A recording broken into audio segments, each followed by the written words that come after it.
Hello, everybody out there in YouTube land. It's your T-shirt historian. Well, here we are with another Saturday. What a week it's been. Wizards of the Coast. Obviously, a big topic this week. We're going to hammer that one pretty hard. I think I think they're due.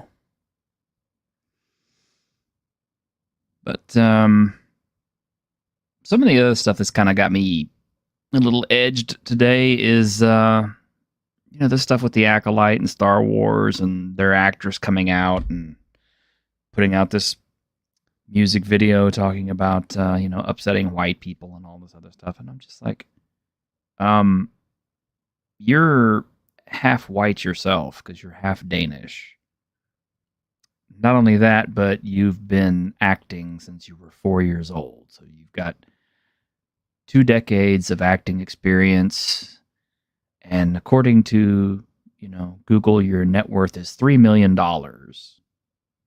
So please tell me how you have been oppressed. You have $3 million. You have enough money to move into some place that is not oppressive, I guess, or, And I always think that's the funny thing. It's,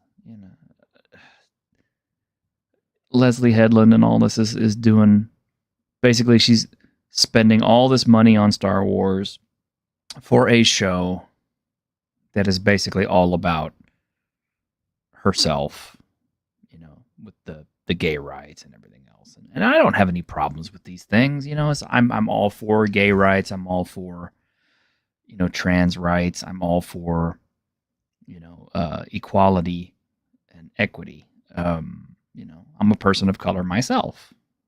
Although, depending on who you ask, I'm not a person of color because, Mexicans, Hispanics, Latinos, I guess we're white-coded now because we're too successful. I grew up and, my grandfather would tell me stories about how they went to a restaurant and the sign on the restaurant said, "No dogs," and then under it said, "No Mexicans." He was like, "Wow, we're even lower than the dogs in this place." But apparently, I guess we're okay now because, we have Taco Bells and, Mexican food is accepted and salsa is on everybody's food and Chipotles are a thing. So I guess Mexicans and Hispanics are white now. In fact, on our race card and stuff like that in some places, they now have Hispanic, and then they have like a little ellipses that says white in it. I was going to the doctor the other day and I had to fill out a form. They didn't actually have anything for the race check boxes that said Hispanic or Latino. It did have one for like Asian and Indian and some other stuff, but not for Hispanics or Mexicans. So on the other thing, I checked other and then I wrote in Hispanic Latino because we're something different. We're a slave product as much as anyone else because, the Spanish came to Mexico, conquered the Mexican Indians, the Mexica, and, subjugated them, interbred with them, made them who they are. And then later on, of course, the Mexicans, kicked the Spanish out during their war for independence. And I don't know, I guess Mexicans and Spanish are supposed to hate each other these days. I don't. I would love to visit Spain. I'd love to visit my grandmother's country because she's from Spain originally. I'm Mexican on my mother's side. Point of this is these Hollywood types, all these big corporations, everything else like that are just, I don't even think they really care about the products at all anymore. I think it's nothing more than a vehicle for them to push whatever agenda they want to or tell whatever story they think is personally appealing to themselves. I don't know who these things are for anymore. My mother hasn't seen a Star Wars film in years and years and years. I think the last one that we saw together was Return of the Jedi. I was a little kid, obviously. And she hadn't seen a Star Wars since then. But to her, Star Wars is still this really wonderful, sweet thing that, her son grew up watching and loving. And this series that she bought the toys for her son with. And so it's a happy memory for her. I told her, I said, yeah, well, the latest Star Wars thing has space lesbians, or what lesbian witches in it, and her face just fell. I mean, she looked so so crestfallen, so like it's come to this. And I don't know. I don't think there's a road back for a lot of these franchises. I mean, I think the damage is a little bit too complete. And the poor showing of Furiosa at the box office is kind of a sign of the times. People are tired of the message. They're tired of the girl boss. They're tired of getting preached at or getting things pushed in their face or agendas over stories. I don't think we want that anymore. And I think it's starting to show, and maybe Hollywood is finally starting to notice, and things are going to maybe swing the other direction. At least I hope so. I mean, I'm still going to keep on collecting my old films from the 80s and the 70s, because for me, that's the golden age of cinema as far as I'm concerned. The best stuff. Maybe some of the 90s. But pretty much everything after 2000 is kind of like, is it really that good?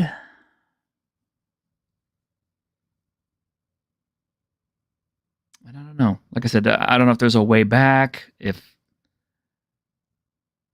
we'll ever get over it. They just keep pushing out new reruns and new retreads of old series. I mean, they're about to make another Battlestar Galactica. It's going to be like the third iteration. I didn't particularly like the second one.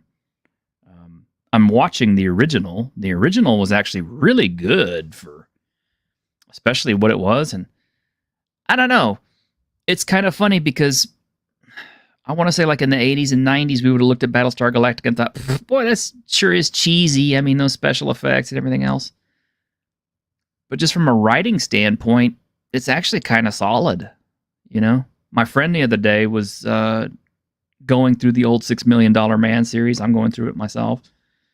And saying, the writing on that was actually pretty good. And I'm like, yeah, I know.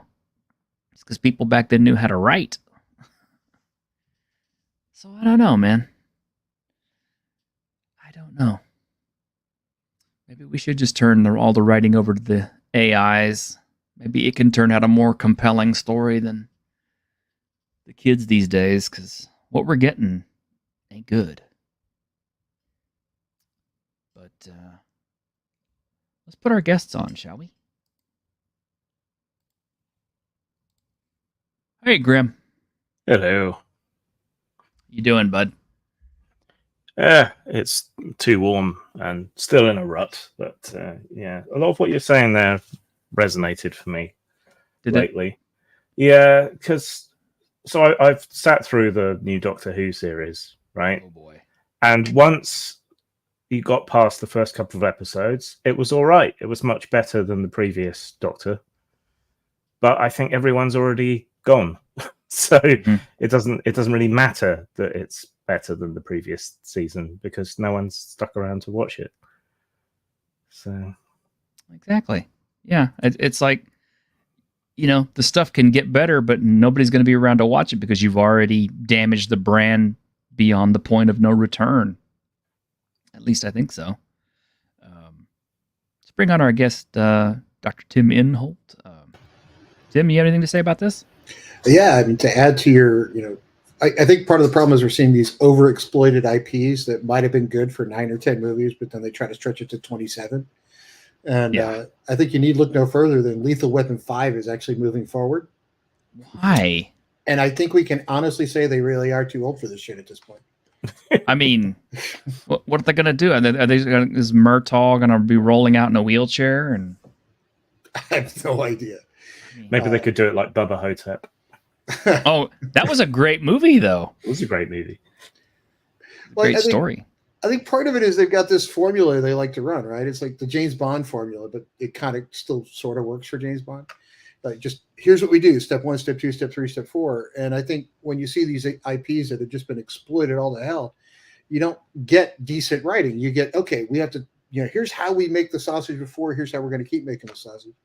And then you see some of these smaller things doing better that have better writing. Like I was watching the Hulu show Only Murders in the Building, which is brilliantly written and it keeps your attention through the whole thing and you kind of keeps you guessing. I think it's fantastic. But then you turn on some of this other stuff and you're like, okay, I can tell what's going to happen 3 episodes from now. I have no issue just stopping here. Well, there is something that has bothered me, and that is the fact that somebody brought out the fact that the yen is so weak right now compared to the dollar. And they said that what the problem with the yen being so weak is it's going to cut into the creativity of projects like anime, which animes are a huge deal over here right now. I mean, there's a lot of people watching. I mean, even people who wouldn't have watched it years ago are watching it now.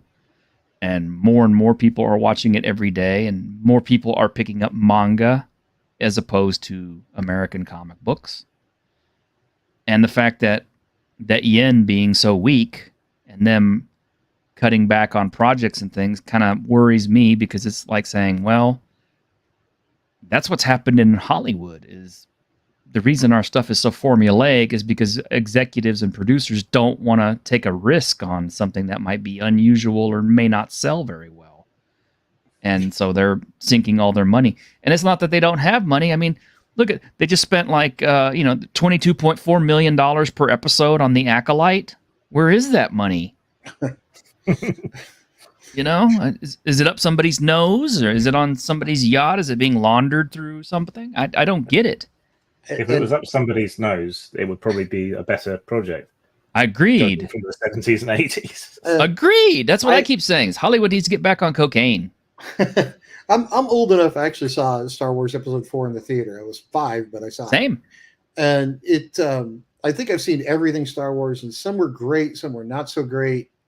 They really started to kind of tick me off when the new season of The Mandalorian came out, and to kind of understand what was going on, you had to watch all of Boba Fett. And I was like, you know what? I'm just seriously, it was terrible. Me off. Yeah. And I tried watching The Acolyte, and I got 2 episodes in, and I kept falling asleep. So I'm like, okay, this is obviously not a good sign. No, it's not. And the 3rd episode is definitely a woo. Quick. Mercurius for Australian $2. Thank you very much, sir. Kids these days. Yes, kids indeed. You didn't specify a clip, so I don't know. Who do we blame for all this? China, that's where the fun is at. China, that's where the fun is. Probably, maybe not. I don't know. Actually, I heard China's hurting too, so. Well, they just signed some mutual defense pact or something with Russia, so I guess there's sort of a weird economic intermingle going on over there at this point. Well, I mean, they're so entwined with our own economy over here in the United States that it's like when one end of the serpent moves, the other end feels it. So. Oh, absolutely. If all of a sudden we started building chip factories in this country again, they're kind of screwed. Indeed. Well, my gosh, like I said earlier, I said Wizards of the Coast gave us so much ammunition to work with this week. But first, in my attempts to make Grim laugh or make Grim smile, I found a few things to offend him and maybe make him smile,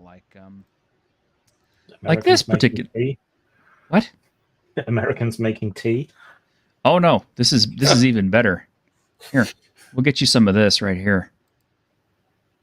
Some officially Dungeons and Dragons branded beard oil called Mind Flayer Invasion. Well, I already made fun of the Albert one, so. Well, now you can have the Mind Flayer one, so you could smell like a squid at low tide. Yeah. Squid at low tide with a hint of brain matter. Spinal. You have to laugh because if you don't, there's not really another answer.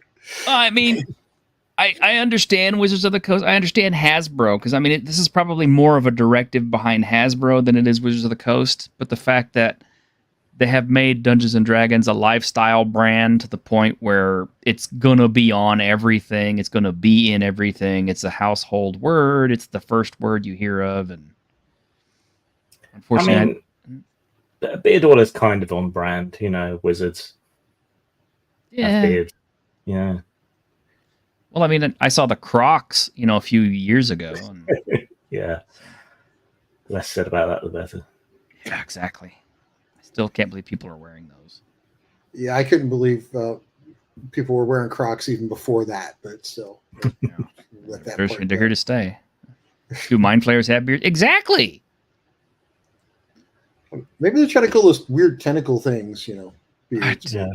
Got to keep those tentacles moist when they're out of the water for so long. So I wonder if we're going to get some Dungeons and Dragons like, Valentine's Day candy or something.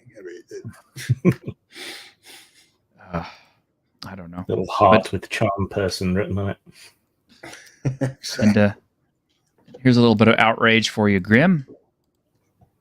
So apparently talking about War of the Rohirrim, says Helm's daughter had little else to do with the story in Tolkien's version of events. Right. But War of the Rohirrim is making a change. The screening revealed that the newly dubbed Hedda, a Greek name for Nordics, would take on a warrior role, forced into the position of leadership following Hammerhand's decisions. The character will call on an all-female tribe of fighters for help, which I'm kind of curious why Tolkien never mentioned this all-female tribe of fighters amongst the Rohirrim, but transforming this Lord of the Rings tale into the sort of feminist story the franchise needs. Question. Sort of a weird one. What is the fetish these days with saying, okay, we're going to appeal to just this tiny little section of audience and say, everybody who got us where we are, you guys can just go sit in a corner and do whatever you want to do. And then as soon as we come out with a box office fiasco, it's, those guys weren't smart enough to get it. They had to, it was the audience's fault because this has future audience fault written all over it.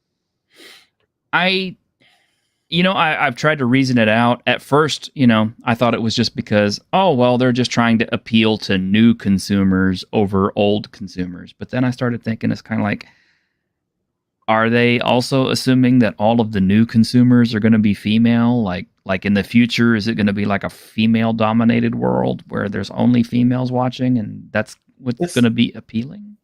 There's nothing wrong with trying to broaden your appeal, but you have to take your original audience along with you. Now, Tolkien was a scholar of mythology and languages and history, and he was setting out to make a myth.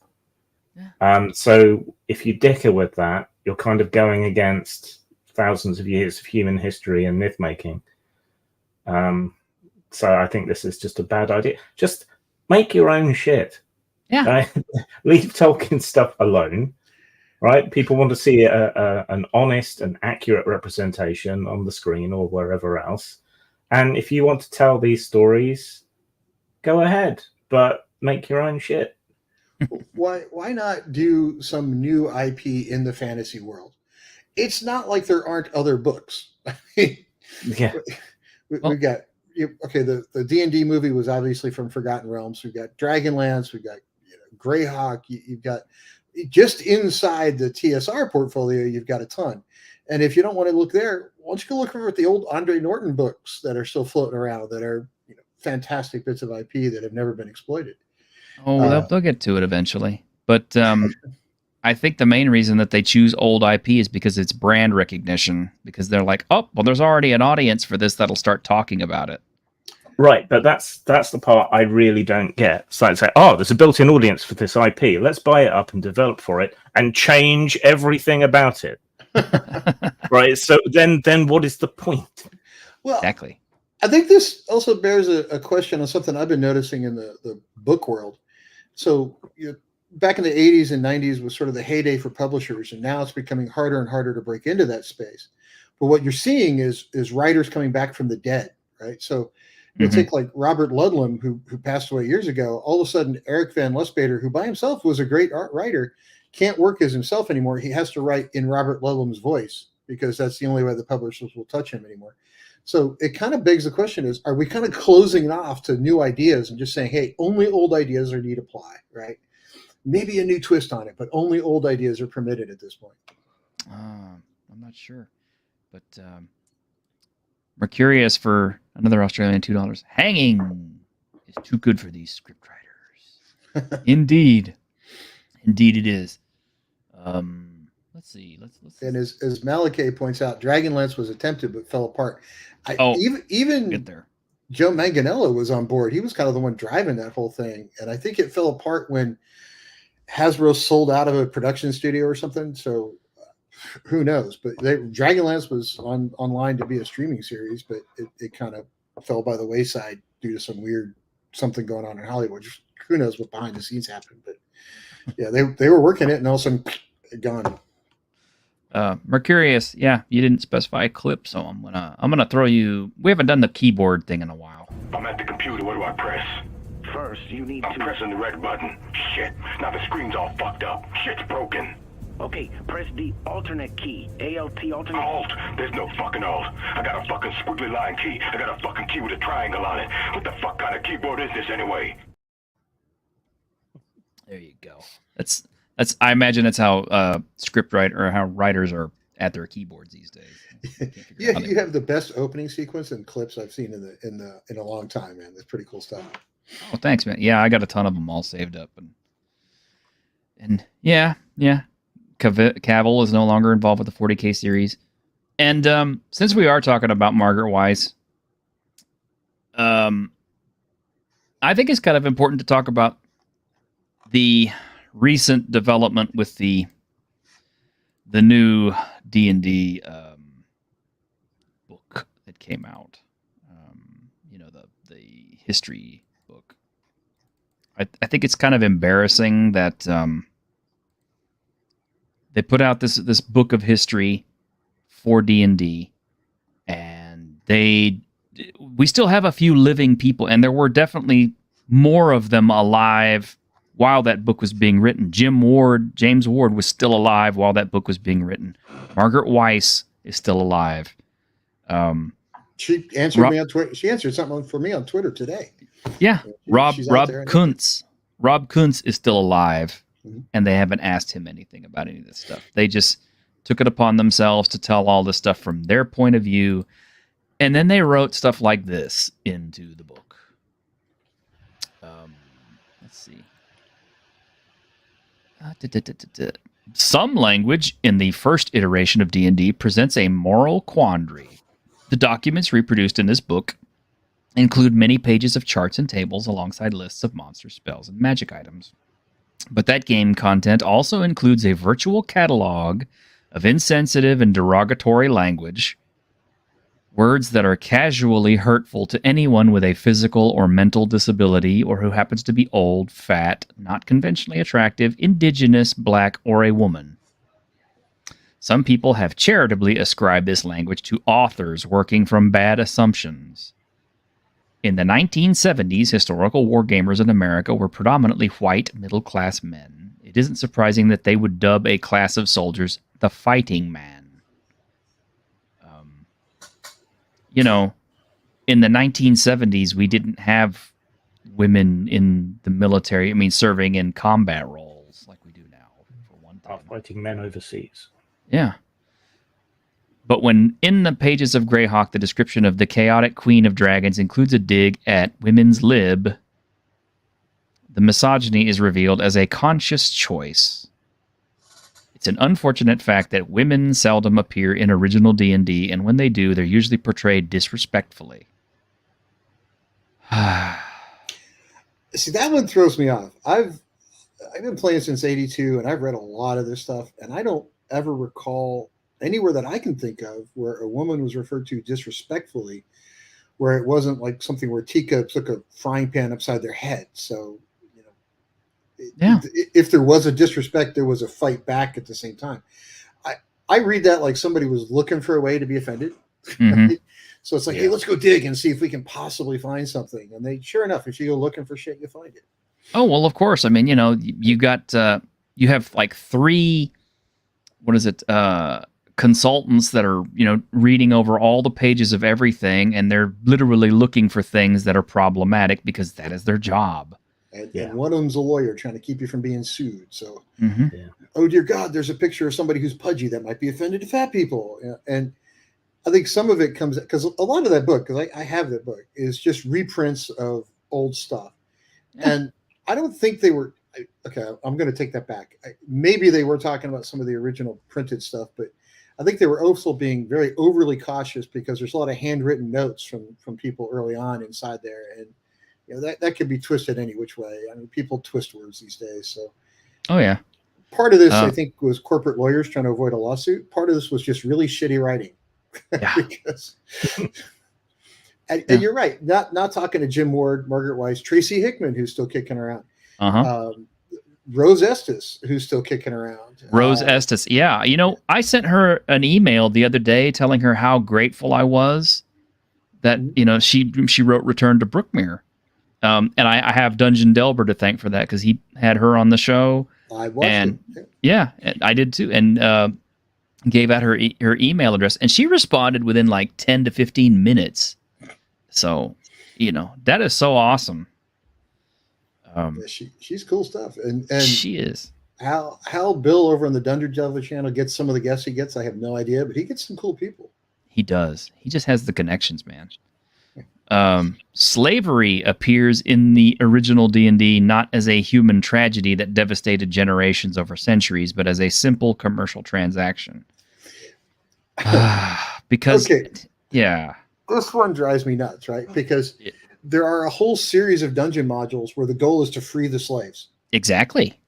And not only that, but it's a case of, if you look at slavery from a historical perspective, it's been around since man has been around. I mean, and not just one particular race of people, but it's just like, if you defeated somebody in battle, rather than kill all of your opponents, you usually enslave them because whether or not it's more humane is kind of questionable. Been around in one form or another for all of recorded history, right? Yeah. It's still around today in some parts of the world. Exactly. The cultural appropriation of original D&D ranges from the bewildering, like naming every 6th-level cleric a llama. It's a name. To the staggering gods, demigods, and heroes, not reprinted in this book, includes game statistics for sacred figures revered by more than 1 billion people around the world. Were players expected to fight Vishnu, one of the principal deities of Hinduism, kill him and loot his +3 sword of demon slaying? Well, I mean, Thor and Odin are in those books too, and there are lots of Asatru worshippers. So, wasn't there stats for Jesus at one point, I think? I don't remember. I didn't see those. But it's great for farming because he respawns every 3 days. Yeah, there you go. Yeah, so I just had to look it up just to make sure I had it right. But like every 5th level fighter is a swashbuckler. Should the British be upset about that? Should the French? I mean, yeah, or Myrmidons. Should all the Greek be upset about that? I'll tell you what that is. Someone had a thesaurus and needed words meaning fighter or warrior, and they just kind of picked the ones they thought sounded cool. Exactly. That's the exact amount of thought that went in. Well, also remember in 79, right? Some of the characters that originally came out, like take the owlbear. Somebody mentioned it, and yes, I still have flashbacks from being killed on Bill's channel by an owlbear hug. The owlbear didn't exist. It came out of like a little plastic thing that Gary Gygax got at the 5 and Dime. It's like, oh, that kind of looks like a bear crossed with an owl, so they came up with owlbear. Yeah, just like the bullet also came out. I had that when I was a kid. I had those little figures. I recognize the Rust Monster. Oh yeah, the Rust Monster. Right, and some of the stuff was like, okay, we just need 50 more monsters. Somebody come up with something today. Hurry, put something down. Yeah. Right? Oh, it looks like this. Let's do it. Yeah, this wasn't like a grand master thought. This was a bunch of guys working their butt off trying to come up with enough stuff to make it interesting.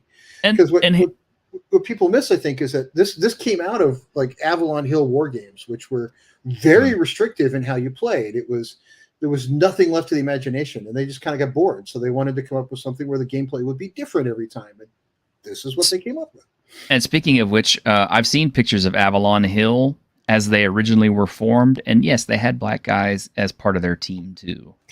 So it wasn't just like all white dudes from the Midwest. But the point is, though, another thing is like, okay, they're talking about, naming every 6th level cleric a llama. Okay, all those naming conventions, all the titles that your characters got actually showed more multiculturalism than anything else, because the fact that they took names from all these different cultures and settings kind of implies that there was a multiculturalism to begin with. And gaming has always been multicultural, because it's like, we didn't have special rules at our table. You can only sit at this table if you make over $10,000 a month or something, I find, so I've been playing since 82, 83 someplace. And until kind of recently, what I always found in the community was you had to, until about 10 years ago, you had to go really drag people in to get them to play an RPG. And now it's like, okay, we want these people at our table, but you guys can't come. So now it's like, okay, we're trying to purposely exclude some people. So I never felt like we would exclude anybody. In fact, we were like digging to create a whole group, right, for a long time. Yeah. Yeah. Now it's like we're chasing people out on purpose because you're not pure enough. You don't. First edition is the only true edition. Come on, right? Use like my kids will play 5th edition, but they'll never touch 1st edition. But if I use 5th edition, which is more rule lawyery than 1st, can I use it as a gateway drug to get people to come over to play the earlier stuff? Mercurius for $5 says, T-shirted, who are the authors of this book and of Forward? Tim, do you have that book right now? Because I do. I have it. Yeah. So the exclusion I see is more, no straight people, no white people. Yeah. At these games. So the book has an incredibly long list of people who worked on it. Okay. The 2 sections that are just off the charts nuts were written by Jason Tondro, and the foreword also by John Peterson. I suspect John Peterson had some legal input on what he had to include in that, because he's a better writer than that. But wasn't Tondro the guy on the video interview? I think so. The one that said people like me can't leave the thing fast enough. Yeah. Oh no, that was Carl Brink, wasn't it? Yeah, it's Kyle Brink. Yeah, let me put this for the record for everybody, because I get this one as a DM on Twitter all the time. What about this guy? I'm like, I'm a business owner and I employ a bunch of people at this point. And at one point in my life, I had 400 people working for me, and I've never worked in the gaming industry. But had anybody been colossally stupid enough to make that kind of blunder on record while a video camera is pointed at them, they and HR would have been cleaning out their desk by the end of the day. That guy should have been just axed that second, because you don't alienate part of your audience on purpose. That's just dumb. Well, that's what everyone does these days. It's all the rage. Yeah. I mean, most of us would not be allowed at these gaming tables because we don't fit their profiles. I mean, maybe I have a better chance than you 2 guys, just because A, I'm a POC, and B, I'm all for, I'm LGBTQ, but that's I don't know. I'd probably have to declare my pronouns or something. I don't know. But yeah, this is where D&D is, man. This is as a hardcore Gen Xer, my pronouns are leave me the fuck alone. Yeah. Oh yeah, I'm hardcore Gen X myself. I mean, I was a latchkey kid, so exactly. You don't mess with us. Oh man, and I mean, it's just like the hit parade just continues, because it's like the other stuff. It's like we got to look at the new GM screen, and there it is in all of its glory. Blow it up a little bit here, To me, that is like the most boring, static looking thing I've ever seen. I mean, it looks flat and dimensionless. That could have worked if you made it look like a bas relief, or made it look Greek or Egyptian. If you made it look like it's carved out of marble or something, because I think the positioning and everything is would be good for that. But they've gone for this kind of halfway house between that and conventional illustration, and it just looks flat. It looks super flat. So to me, it kind of looks like an art school project made out of clip art. Yes. Yes. And it's just got all more representation on here, because I mean it's like, we've got the big burly fighter guy with the prosthetic leg, even though I think artificers are not in this edition, if I recall correctly. Yeah, where did you get that? Somebody told me earlier that they took half-orcs out of this edition as well because they were racist, and I'm like, so how they're racist, I don't understand. That clearly looks like a half-orc to me. So that's the right thing to do when you run into racism, is to just genocide a complete option from your next edition. Exactly. Because that's not racist at all. Well, there was something about, interspecies or interracial stuff is now racist. And I'm like, my kids are half Korean. How the hell? That doesn't make any sense to me. Yeah. I mean, what? I mean, we don't have people who, are of mixed lineage or anything like that. But, the one that got everybody's attention, on that screen was this person right here in particular, and it was probably because of this. And I'm not specifically, this elf, because of these. We're not sure if these are chest scars or if they're tattoos or not, but they could indicate where breasts were removed. Is what people are saying. I don't get the fuss about this one. I don't care, and I don't think the answer to these awful people being fantasy Karens is to Karen even harder. People are saying, "Oh, kids might see this." So what? Trans people exist. Yeah, it's not a big issue, and it's questionable whether that's even that at all in the first place. Anyway, it's not like it's explicit or anything. I would have never gotten there. I would have said tattoos or something, but battle scars, I don't know, something. But, yeah. Well, it's just where they're placed and stuff like that. And it's I'm obviously I'm trans positive. I like people who are trans. I don't have a problem with them. My ex is trans, but the point is, it's like it's very well known that a lot of female to male trans people have their breasts removed, and they carry those scars. Now, sometimes they choose to decorate them or, show them as like a sign of, like a badge of honor type thing. And I'm fine with that. But apparently the artist chose to incorporate that as part of the DM screen, and that's caused a little bit of furor. Maybe she's an ambidextrous Amazon. Well, is it a she? I don't know.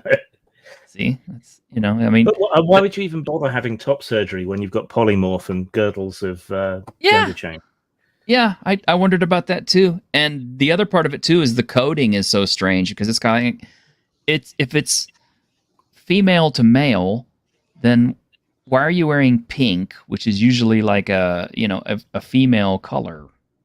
So, gender non-conforming t-shirt. Your mind's just not open enough. I guess, I don't know. My mind is. I don't give a fuck. I don't think there's a controversy here, really, unless you're really looking to stir shit up. Yeah, well, I mean, like I said, people are kind of upset about that. Go back to that for a second. Oh, let me pull it back up. Okay. I'm more surprised people didn't pick on the hands and the fingers and say, "Oh, it's probably AI," because the fingers are really awkward, right? But yeah, hands are always tough for artists, no matter what you do. But if with all the attention and kind of vitriol around AI these days, I'm surprised nobody picked up on that and went, "Oh, is it AI?" and started to point fingers about that. Yeah, well, there's been a few instances of that with other pieces of art that have been leaked. So, but yeah, I don't know.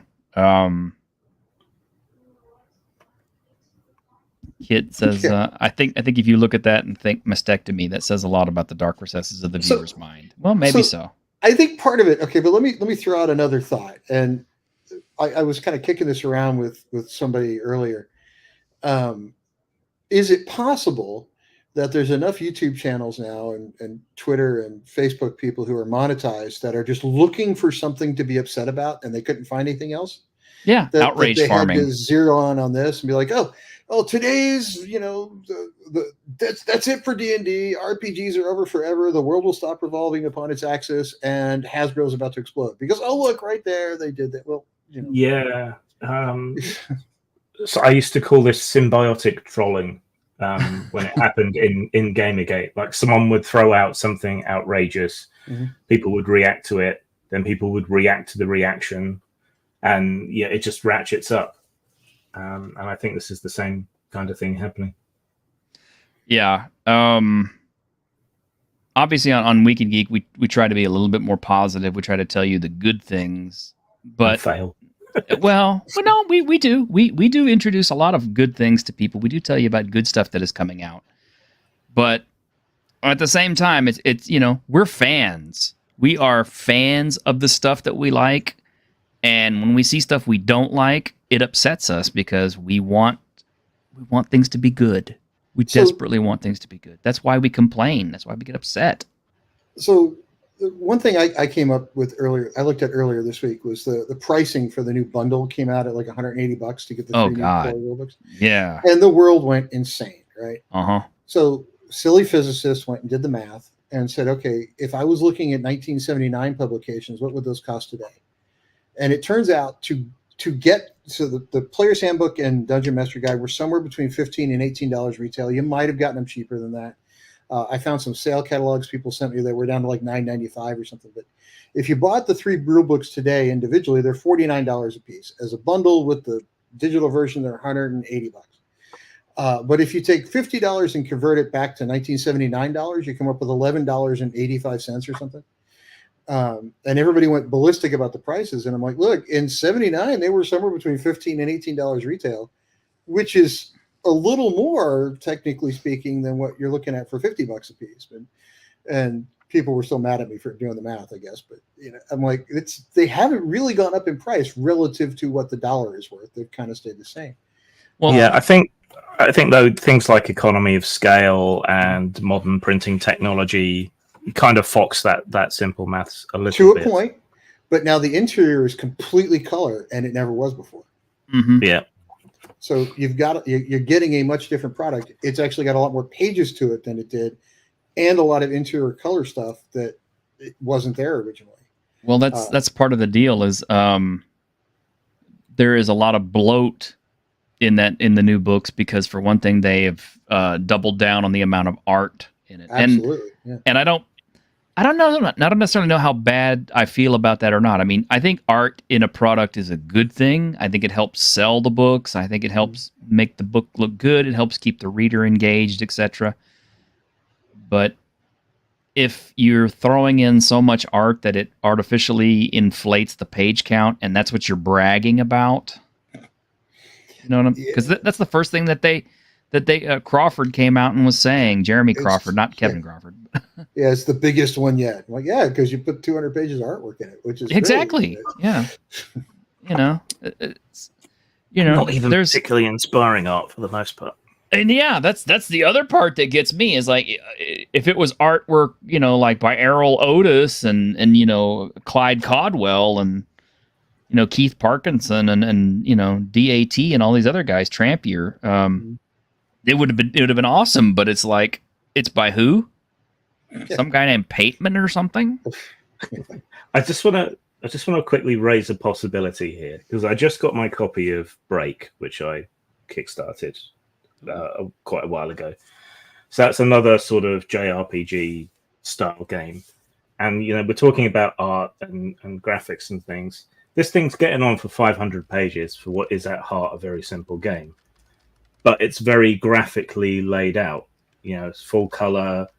There's lots of empty space. There's lots of charts and tables and things in a sort of blown out. It's almost like if you were doing like a business presentation, and flipping from slide to slide. That's kind of the feel it has to it, but a bit more slick. And I'm finding it really hard to read compared to text.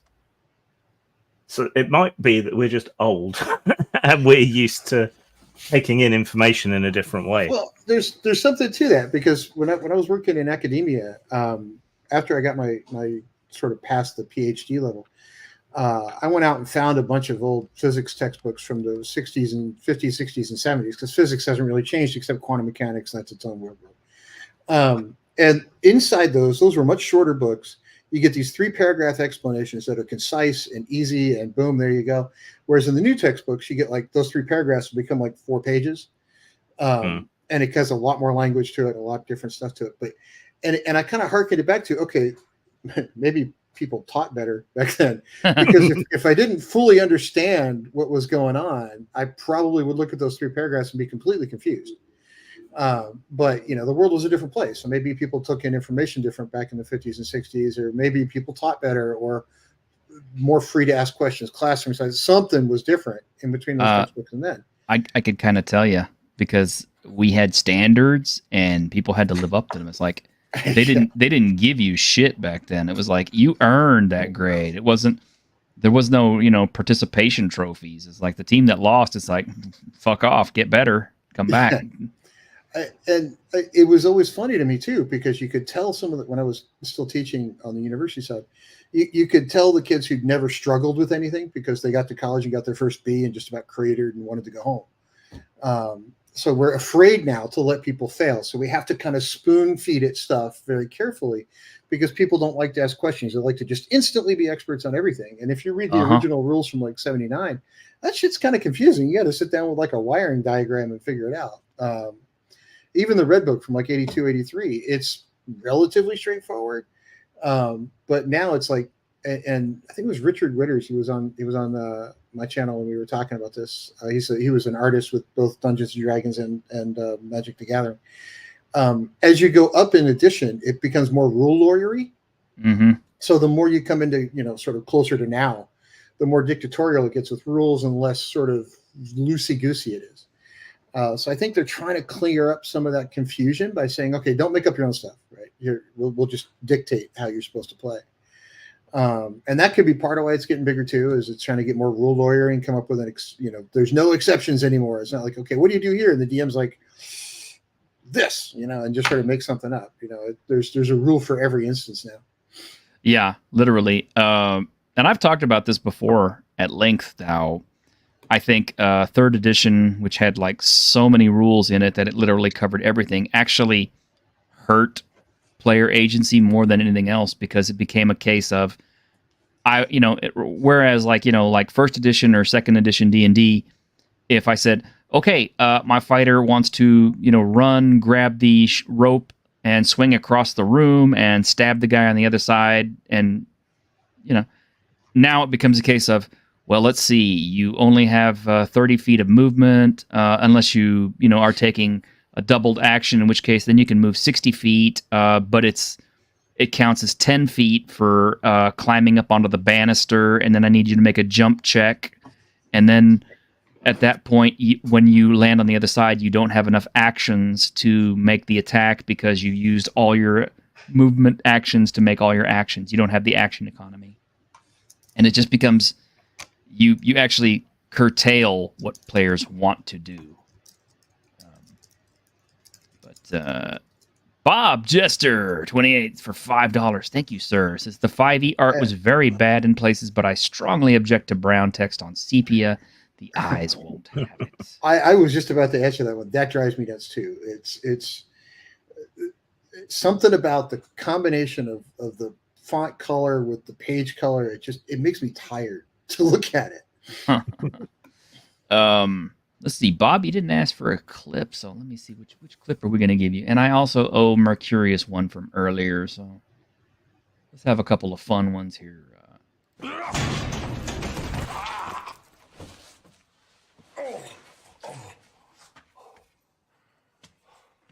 Sorry I broke your dungeon.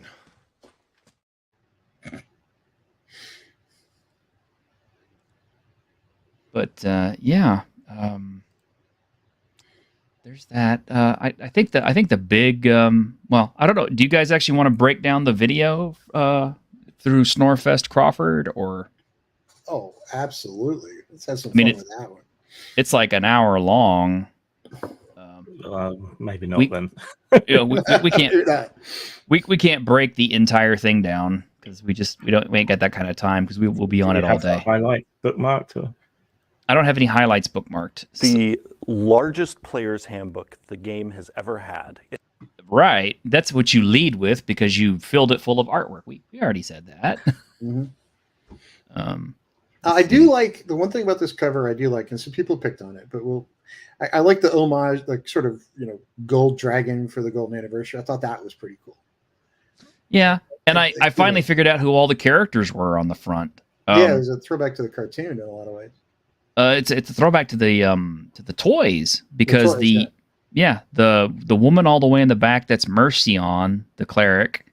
The dwarf guy is Elkhorn. I'm not sure who this female druid person is, and I'm not sure who this female mage type is because I don't believe they were toys back in the day. And of course, the guy up front is supposed to be Strongheart the Paladin. But yeah, I figured it out. It took Brain a little while to figure it out, but I did. To enrich their social. Tested the weapon mastery stuff for the better part of a year now. It was a bit of a shock to go back to a fighter that didn't have that. And I think a lot of players who like hitting things with weapons are going to be as delighted as I have been. I feel playing a fighter without it now rather naked.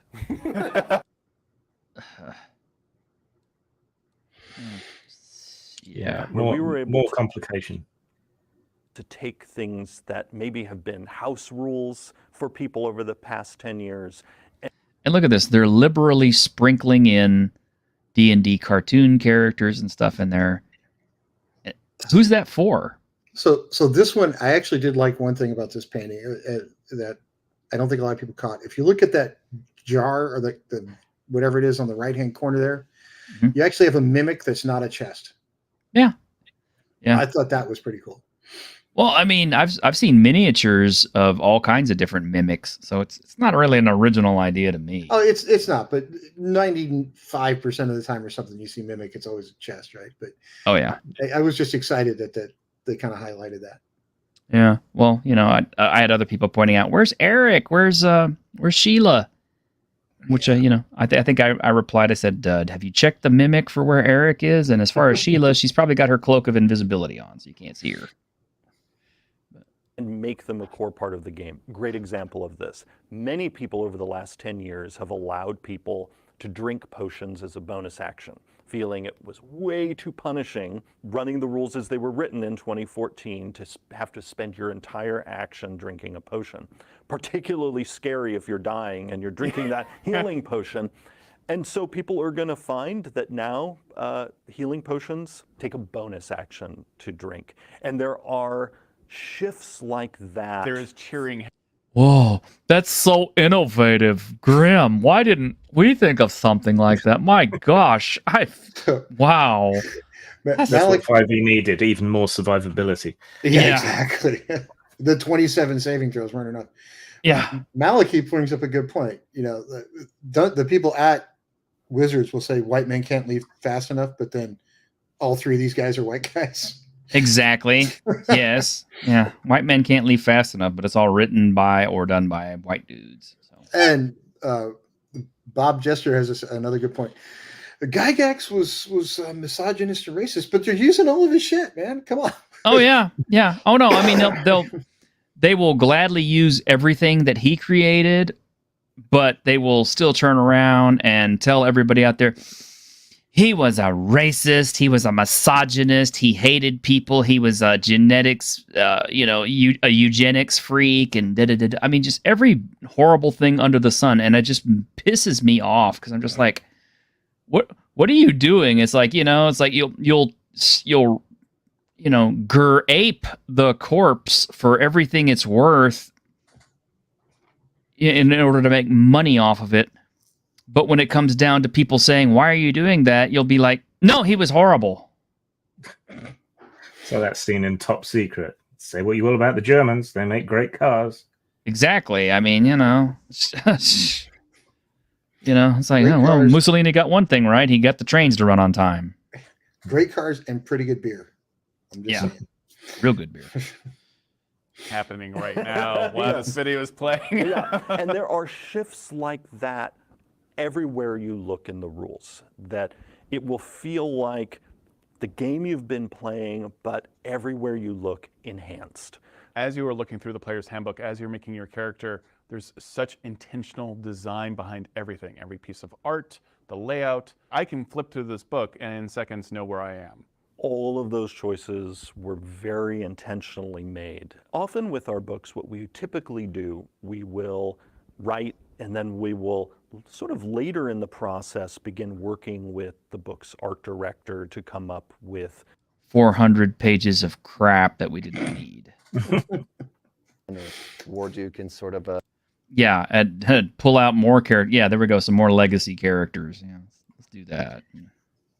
The other thing that gets me is they're like, you'll feel like you've been basically what they're saying here is you feel like you've been playing Dungeons and Dragons wrong your whole life. So basically, for 50 years, you guys have sucked. You just didn't know it. Let us tell you how to make it better, which, everything does evolve, and that's fine. But when you work in the software industry, you want to make sure things are kind of backwards compatible. And what you're doing is saying, hey, guys, for those 50 years, you've just been idiots, right? Let us tell you what you should have done. And I haven't read nobody's obviously read these rule books yet, but my concern is, does this become an even step closer to rule lawyer hell, where you're going to spend more time at the table looking shit up than you ever have before? Yeah, I already get confused between different editions of games because I've played so many in my life. If they've just done like little incremental slight changes everywhere, it's going to be a nightmare to jam for. Well, one of the things that we know that they did was they tied all of your abilities not to your race, but to your background. So I read about this. I was talking to a couple of people on my channel about it, and it's almost like they took the Warcraft approach, right? Where you have to choose a specialization, and then if you go down one branch, you get to the really powerful stuff. But if you try to add specializations to 2 branches, you never become very powerful, right? So you kind of have to pick a branch and stick with it forever. You have no chance to say, well, I want this one and this one and this one and this one. You're like, nope, I'm going this way, and that's it, right? There's sort of no chance to come back. Well, okay, this is my problem.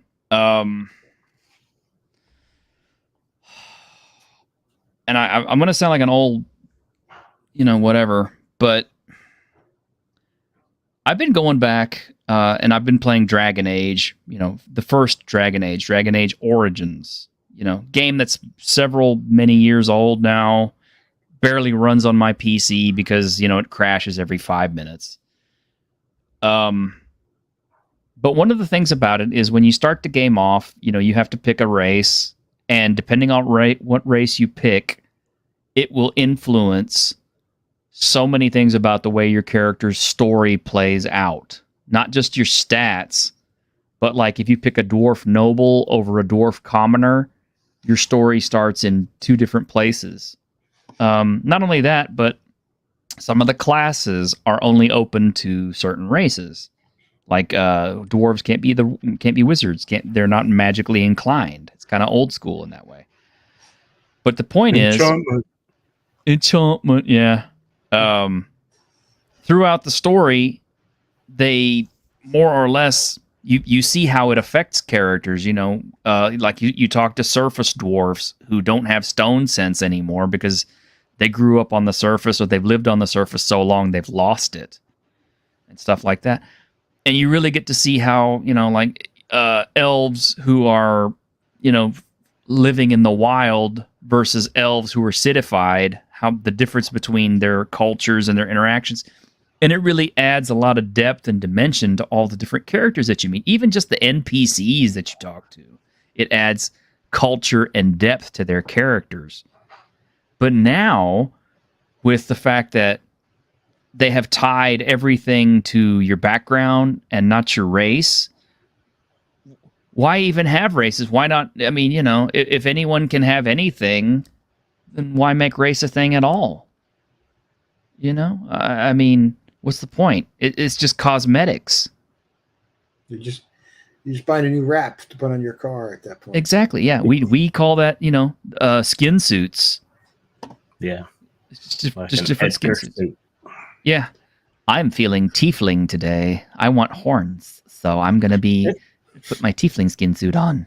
It's weird though. The kind of people that demand this change, right? Race is simultaneously like the most important thing to them in terms of an identitarian category in real life, and yet at the same time they want to make it meaningless, which is what the people who wanted people to be colorblind used to say. It's essentially meaningless. But prejudices and so on do exist in the real world. They will probably exist in fantasy worlds, and that's a source of conflict, which is a source of story. And in fantasy worlds, these races are biologically different. We wouldn't expect a mouse to be as strong as an elephant. Why would we expect a halfling to be as strong as an orc? Exactly. And that's another thing too, is the fact that all these different races and all their where their backgrounds and stuff like that also are driving story throughout that gives you I don't remember who wrote Dragon Age Origins, but man, I remember the first time I played it, I thought this is the most insanely cool role-playing experience I've ever had on PC back when it first came out. Because the story was so immersive, the voice acting was so good.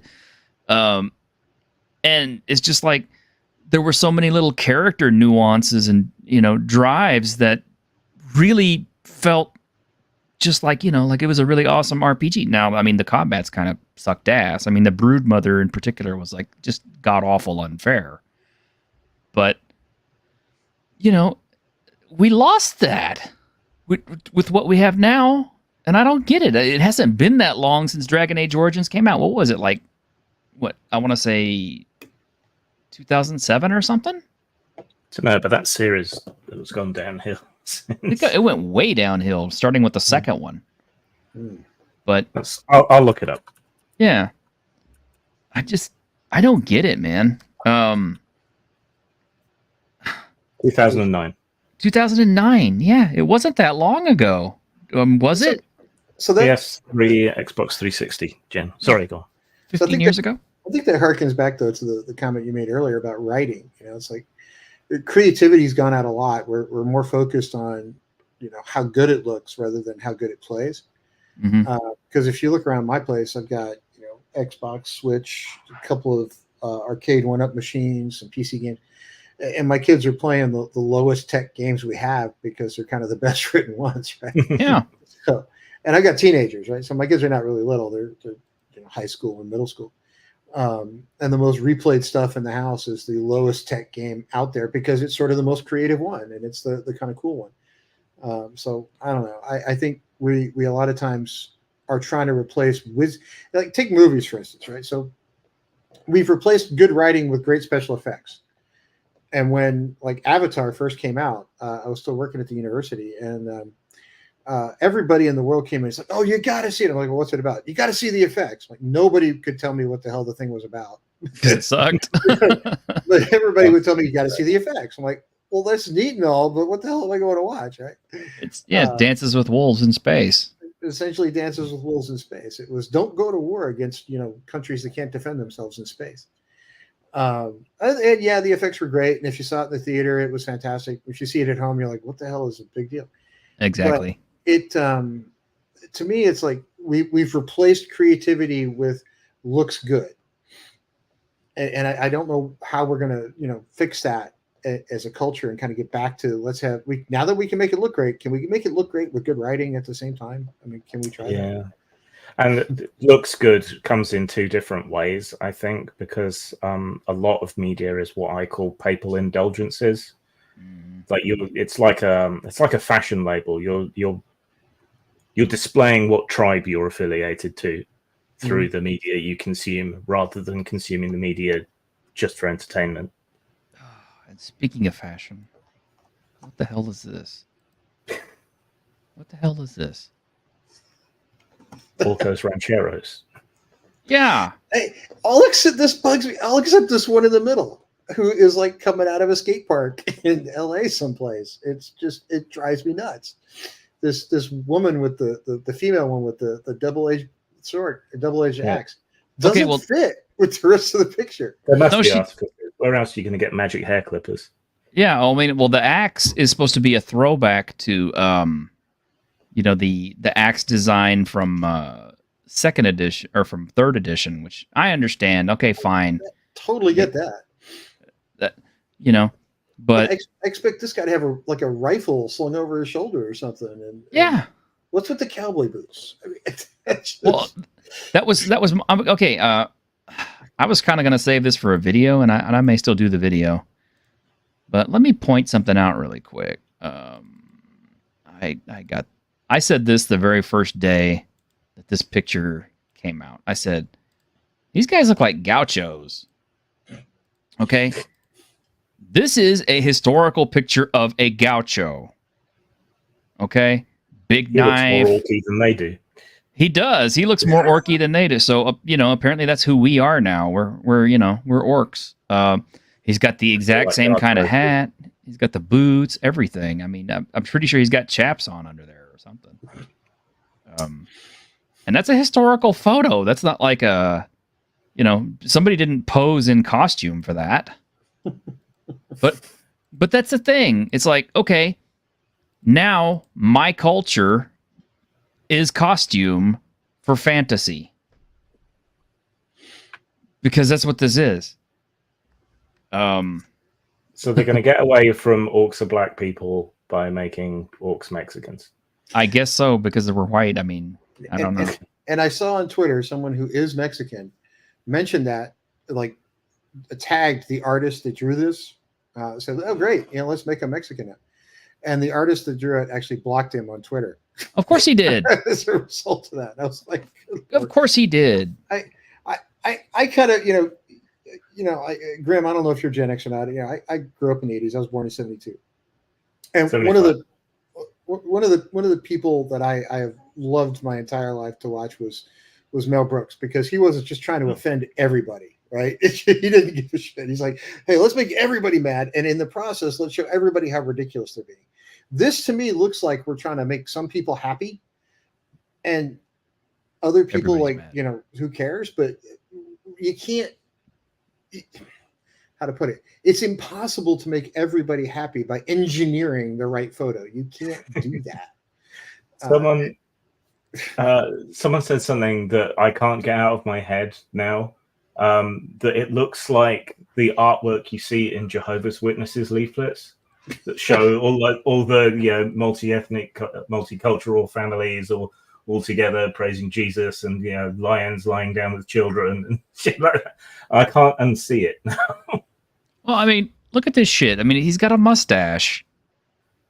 What the hell is he looking at? I mean, is it supposed to be a gem or something? No, that is supposed to be a prickly pear off this. And this is another thing I was going to point. I mean, not to be nitpicky, but I'm going to nitpick this because it's like, this guy has no sense of scale. Either this dude is huge, or, this artist has never seen or eaten a fucking prickly pear in his entire life, because this is what a prickly pear, this is how big they are. They're huge, man. I've eaten them before. They're not little bitty tiny fucking gem things, man. They're great big old huge fruit. So this is not making you want to play a swashbuckling orcish fighter who fights for the freedom of his people under the name Orco, then? I guess not. I mean, Well, are these guys just like later on they're going to retire to their campfire and pound out some tortillas and shit? I don't know. I bet you, maybe it's going to come with a bunch of tequila. I mean, who knows? I mean, yeah. I mean, it's like, are they going to show us like, orc agave harvesters and stuff like that? Making mezcal or Oh, and the good tequila, the one with the dragon in it. Yeah, yeah. I don't do tequila anymore. There's a whole really specific reason for that, but We don't. In this orcish culture, we put actual purple worms in our tequila. Great big vats. Don't know. I don't know. This one, the more I look, when I first saw this one, I'm like, are these half orcs? Are these what's going on here? Because half orcs, I would have been like, okay, no big deal. But I have so many questions. The more I look at this, the more I just kind of want to go ask. And it doesn't get better. The more I look at it. It looks worse the longer you look at it. I mean, and I jokingly put on Twitter the other day that I should go do something with. I wanted to hold an art exhibit with nothing but goblins, right? Like it's nothing but goblins in the art for whatever reason. I just had this weird idea. And Margaret Weiss actually answered the tweet. She goes, "Can you fix the orcs in the new book?"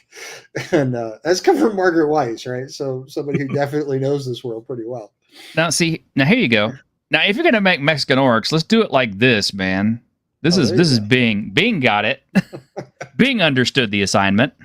Yeah, that Bing art generator is actually not that bad. I mean, look at that shit. I mean, okay. If you're gonna make us Mexicans, make us like badass Mexicans. Don't make us like all, Seriously, what's up with that? Or in my case, I made my own when I saw that picture. I was kind of like, let's do modern day right here. And there we go. It's one of my cousins driving down the street in L.A. Don't ask him which cartel he's with. That would be a good one. Yeah. I mean, come on, man. It's like, if you're going to do this, go all in, baby. If you're going to make us orcs, at least make us badass orcs. At least make you look like Danny Trejo in his prime, right? Hell yeah. Get Danny Trejo to play an orc. Exactly. And then we had this other picture right here, which, okay. I have so much to unpack with this. I guess this is I don't know if this is either like a little dwarflet or if that's a gnome. I think it's a little dwarf girl. I don't know, but I don't like it. Is that blue steel they're pounding out? Yeah, I'm not sure why this is blue. I've never seen metal that turns blue when it gets hot like this, but Smurf steel. Okay. Uranium reactions look like that, but oh shit! What happened to that? What happened to that dwarf? That dwarf hold? We don't know. It exploded. Is this a tavern, a forge, or a bakery? Because if it's all three, I can see some terrible mistakes happen. And right behind the forge here, where they've got this stuff, that looks like a wine rack. What's going on there?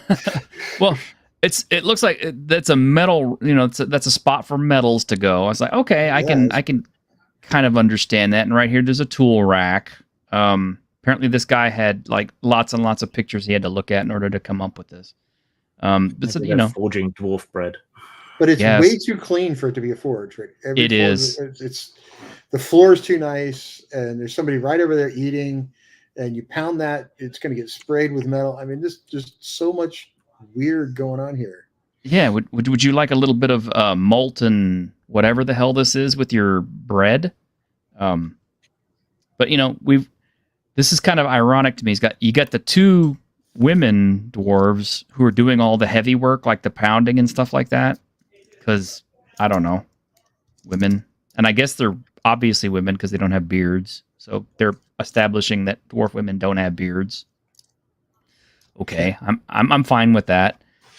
But then you have two dwarf guys, and they have tattoos of each other's beards on their arms.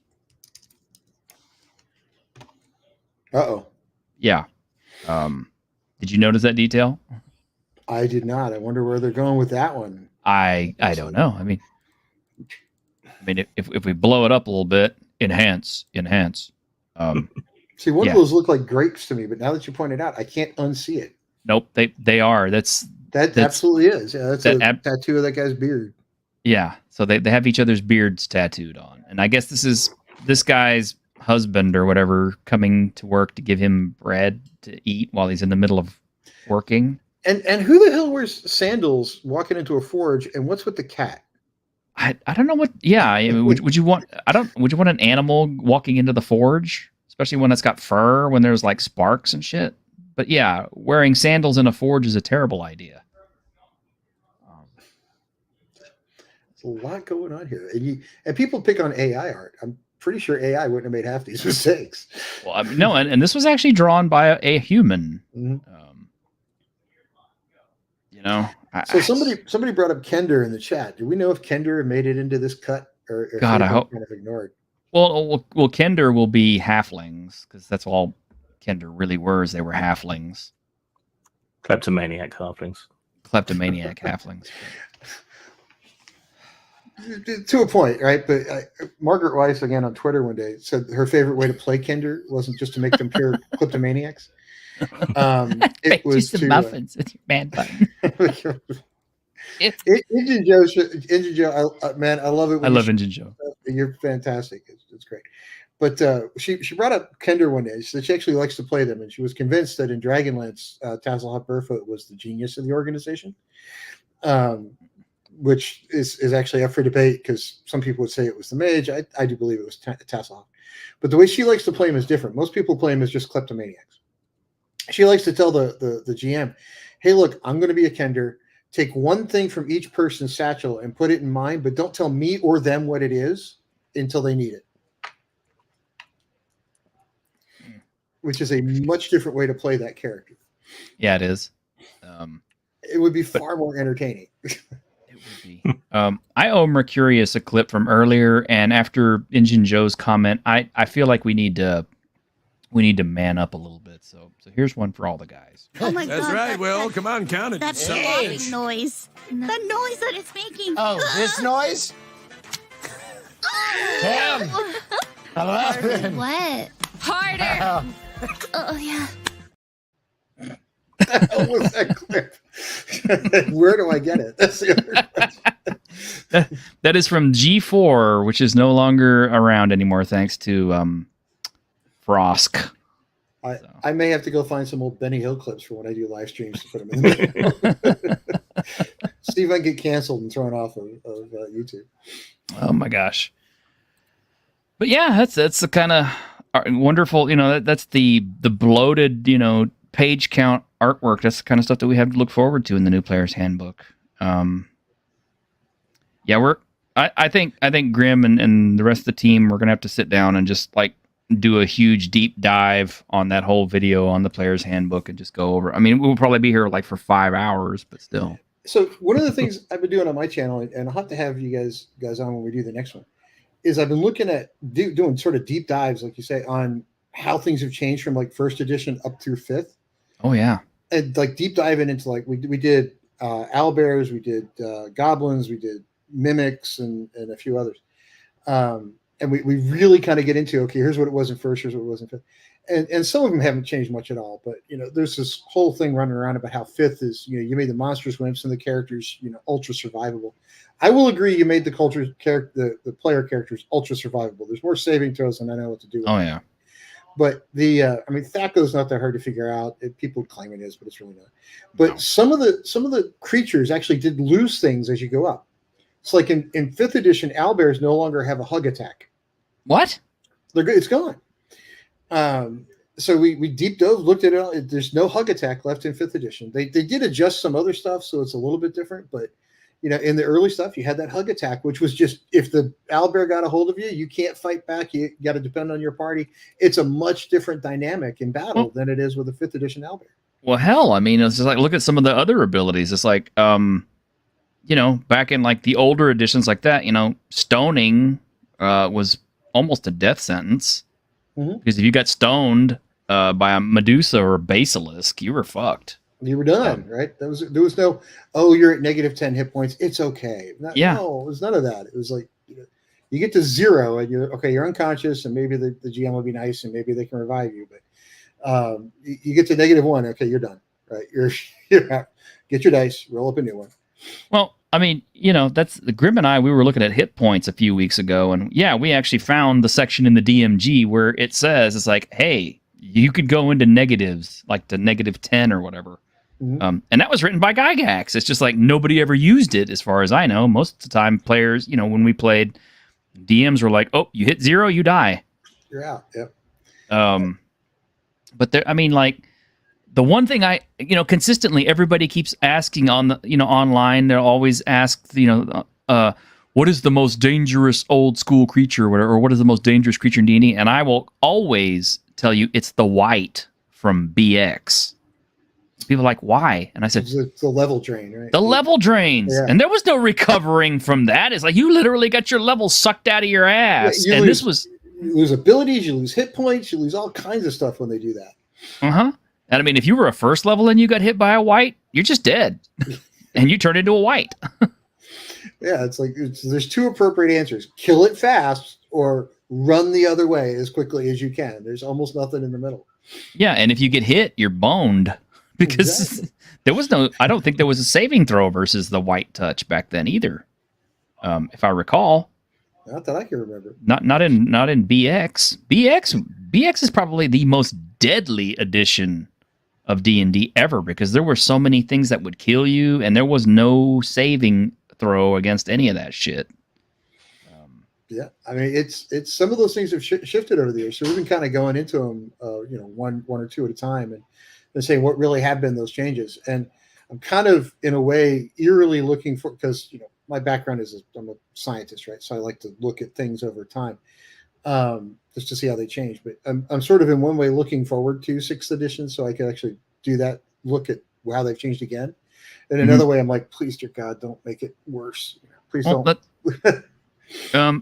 It's kind of shocking because when Grim and we looked at hit points, it really opened up a lot of things for me, because I started to realize, just like Grim was mentioning it too, as combat in all of these games is the most complex of all of the rules in the entire game, because it's like, skill checks is nothing. Roll a dice, pass, fail. But combat is like, how many steps are you taking? Where are you going to be? Did you hit? Did you deal damage? Did you deal enough damage? Do you have a weapon that can hurt this thing? Does it have armor? There's so many what ifs for combat. Combat is so granular compared to everything else in the game. Yeah, because it's so high stakes. Yeah. Yeah, and it's like you're in a room with like 20 creatures. You got a party of 5. Hey, I killed mine. You're 30 feet across the room. Can I get back and help you this round, or do I have to wait till next round? Right? Mm-hmm. So it gets really kind of confusing. Yeah, it's just like there's so much in the older games and the older editions that it's just like, wow, it's just so much harder. And the deal is like you were saying earlier, there's a fear of failure, or we don't want people to fail or have a failure mentality or anything like that in the newer editions, and I'm noticing. Yeah, nobody wants to like, oh, my character died. I'm like, okay, I've had like a bunch of them die over the years. It's okay. You can roll up a new one. It's not going to be that bad. It happens. and even if they do die, it's like, okay, well, the game has already got all kinds of built-in stuff for how to bring back the dead, and even if it doesn't exist, you can always make it up. Exactly. And I think part of it comes also is I think some modern players, not all, do things that I would have never done when I started playing. Is that, we're going to play D&D. I got to come up with a character, and they'll spend days working on backstory. Yeah. And it's like, I don't want to lose my backstory. I'm like, okay, first off, why did you put so long into the freaking backstory? It's just backstory. Who cares? Second off, sorry, but your character still got, attacked by a fire-breathing dragon and eaten. There's no coming back. Mm-hmm. And yeah, Injun Joe, that's a good observation. Yeah, for every outstanding stat, there should be an Achilles stat. Adversity builds character. Yeah, we don't have that anymore. A lot of times people are encouraged to either choose ability scores from a pre-rolled set, or they have all these systems that are like, roll 5 die 6 and drop the 2 lowest or whatever. just kind of like The dropping the two lowest makes no sense, right? Well, I mean, it's I'm using just a for instance, but and then of course I've seen systems where it says like if all of your stats are below 10 or whatever like that, or don't have a plus, then discard all your rolls and just start all over again and roll up another character until you do get one that has. So I mean, see, we used to solve that one by just saying, okay, I rolled this character, he commits suicide. I need to come up with a new one. yeah. And 3-6 in order, I can understand that's harsh, and not a lot of people will like it, and it will curtail people. Certainly, back in older editions, there was a reason why they had, why monks were rare, or rangers were rare, or paladins were rare. Yeah, but the 3d6 down the line helps with something else too, right? Because some players come in going, oh, I'm going to be the meat shield, I'm going to be the fighter, I'm going to be the mage, but if you roll 3d6 down the line, you don't know what you're going to be till you really look at your abilities. Mm-hmm. You've got to kind of fit it to the character. You don't have to like, oh, I'm going to do this, therefore the die rolls will support that. It was a little bit different. Mm-hmm. And I remember one of the things a GM inadvertently taught me the value of thinking outside the box was he started us off in like an arena type campaign, and the first thing he told me, he says, is okay, your sorcerer has access to spells, but he cannot use or have any offensive spells. You can't have any spells that deal damage or direct hit or anything like that. And I'm like, okay. Well, I mean, we were playing Pathfinder first edition, so I looked through my spell list of what I could take for first level sorcerer. I picked like enlarge person and all these, weapon hitting spells and shielding or like shield and mage armor and all this stuff like that. And eventually, what I ended up with was a sorcerer who was a more effective tank than the fighters because his armor class was higher. With his enlarged person, he had more reach than the fighter, and with his magic weapon and everything else, he had more pluses than the fighter just by dint of using all of his spells. So it worked out, and it kind of taught me to think outside the box. Well, that's actually so. It's actually an interesting point, that thinking outside the box thing. So I get people come at me with all kinds of weird stuff just because of what I do for a living. But people ask me, so why do you play these games? Well, playing these games and reading, people forget that the brain is a muscle, and if you don't get it, if you don't use it, creativity kind of goes away. Mm-hmm. And I've always found like the best employees are also the most creative ones. Oh, yeah. And these sorts of games teach you a couple things, right? It teaches you how to be creative. It teaches you how to work as a team, because if your party doesn't work it as a team, you're going to be TPK'd in like a minute. So those sorts of things actually do come into the dynamic, and it's great to have a GM who actually kind of wants you to do that instead of just being like a statistician. They go, okay, you're in this room, great, kill everybody. You're in this room, great, kill everybody. Right? There's more to it than that. Mm-hmm. These days, I am kind of drifting more towards systems that are a little bit less niche, where because I find more or less that people want to play specific types of characters, or they want to play, whatever kind of character they want to play. They don't want to be necessarily niched or pigeonholed, because, the early editions, your niche was obviously really important. If you're a fighter, you're the meat shield. If you're the mage, you're the magic user. You're the utility guy who's in the back. If you're the cleric, you're the guy who's doing all of our assistance. And those were like very definite roles that you had to have in your parties in order to survive. But now it's gotten a little bit more nebulous. It's like, I'm a fighter, I cast spells. I'm a thief, I cast spells. I'm a wizard, I cast spells. I'm a cleric, I cast spells. I'm a ranger, I cast spells. I'm a monk. Well, I don't have spells, but I have all these cool abilities. Which are spell-like. Which are like spells. And plus I can always pick a race that has spell-like abilities. Yeah, now we're going to have that problem. Oh, yeah. And now they've kind of got this, I guess, with 6th edition, since they're trying to make everything kind of equal between races and classes or whatever, it's going to kind of become like, sort of milquetoast. It's like, okay, everybody just kind of show up and sort of do whatever you want. It's okay. Mm-hmm. You don't have to think through that. How do you balance a party out to keep it be right? Because you're right. The fighter used to be the tank. The cleric was the healer. The magic user was the heavy artillery in the back, right? And the thief was the guy that made sure you didn't trip a trap going through a door, because otherwise you get sliced by the trap and die. Mm-hmm. Right? So you had to have all that balance out. But if everybody can do everything, it sort of takes the fun out of it. Yeah. And Basic Expert was, a friend of mine, but he was mentioning this on his channel not too long ago, that that was one of the advantages of people picking demi-humans over humans. He said, because original D&D was human-centric, humanocentric. So was BX even, and in that, if you picked an elf or a halfling or a dwarf, it was with the understanding that you're front-loaded with some really cool abilities that will help out your early short-term survival, but your end game is not really going to be all that great because you can't necessarily go to maximum level in anything. Whereas, the humans can hit top end on everything.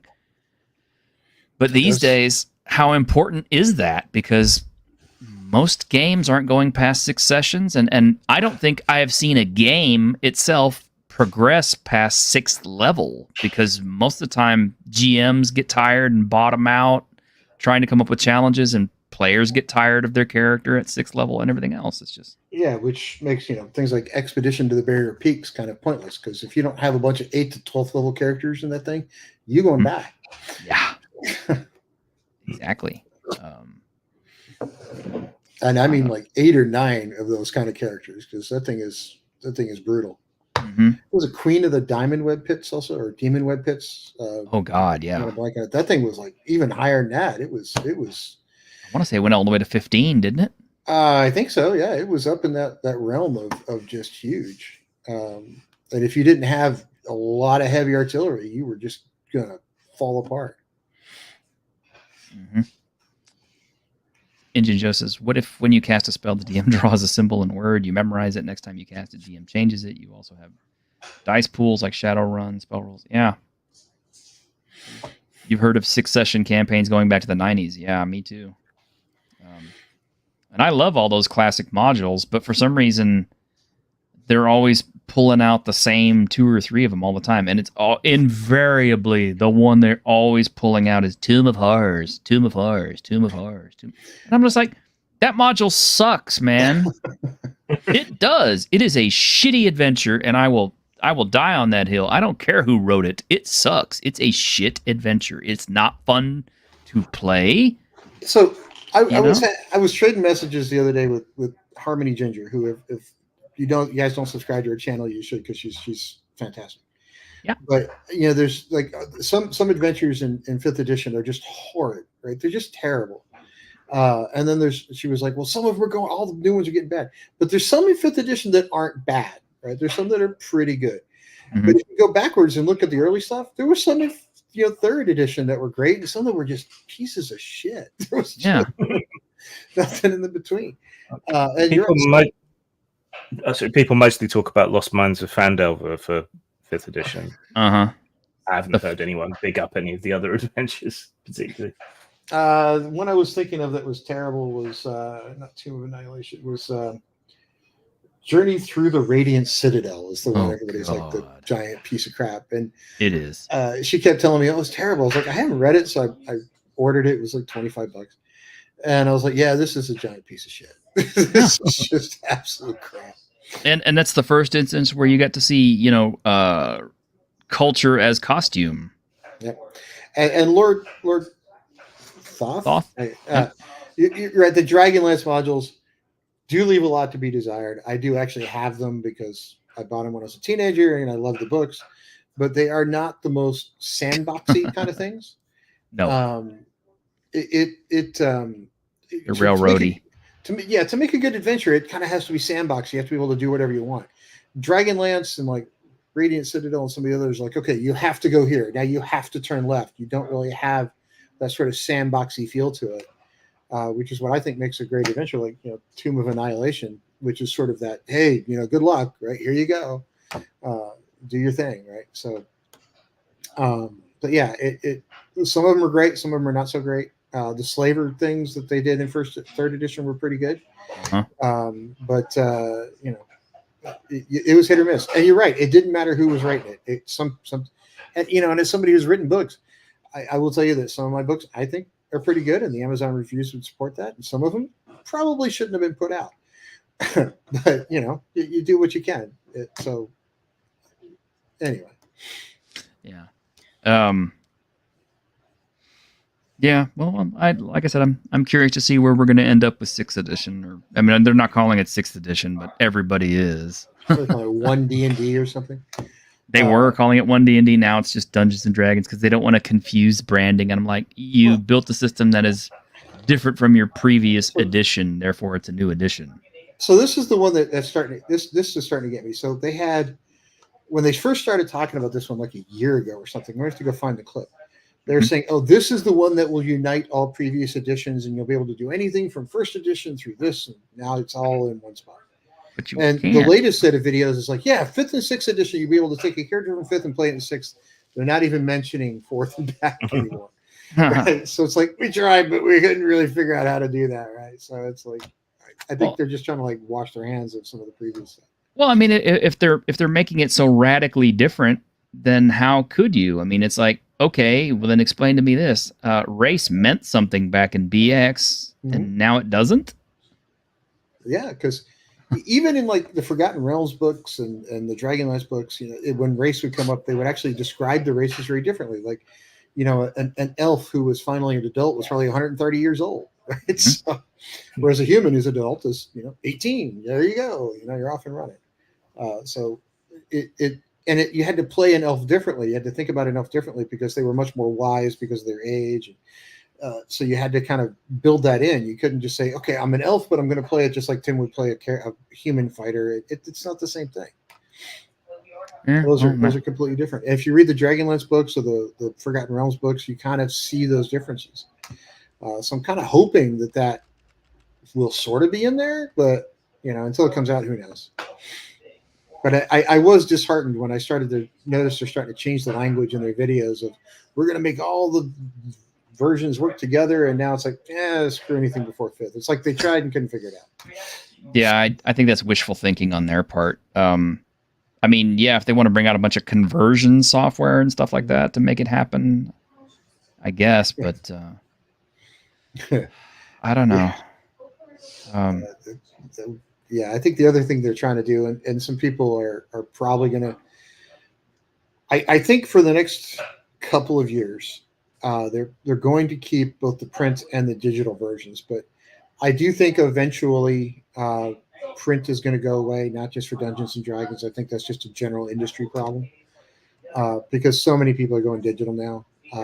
And I can just tell you, just looking at book sales, 10 years ago when I started writing books, it was sort of 5 Kindle for every 1 print, and now it's more like 55 Kindle for every 1 print that gets sold. And I'm sure eventually that's going to translate over into RPGs as well, because like Gen X, I love print. I absolutely adore it, but my kids who are teenagers, they don't give a shit. Yeah.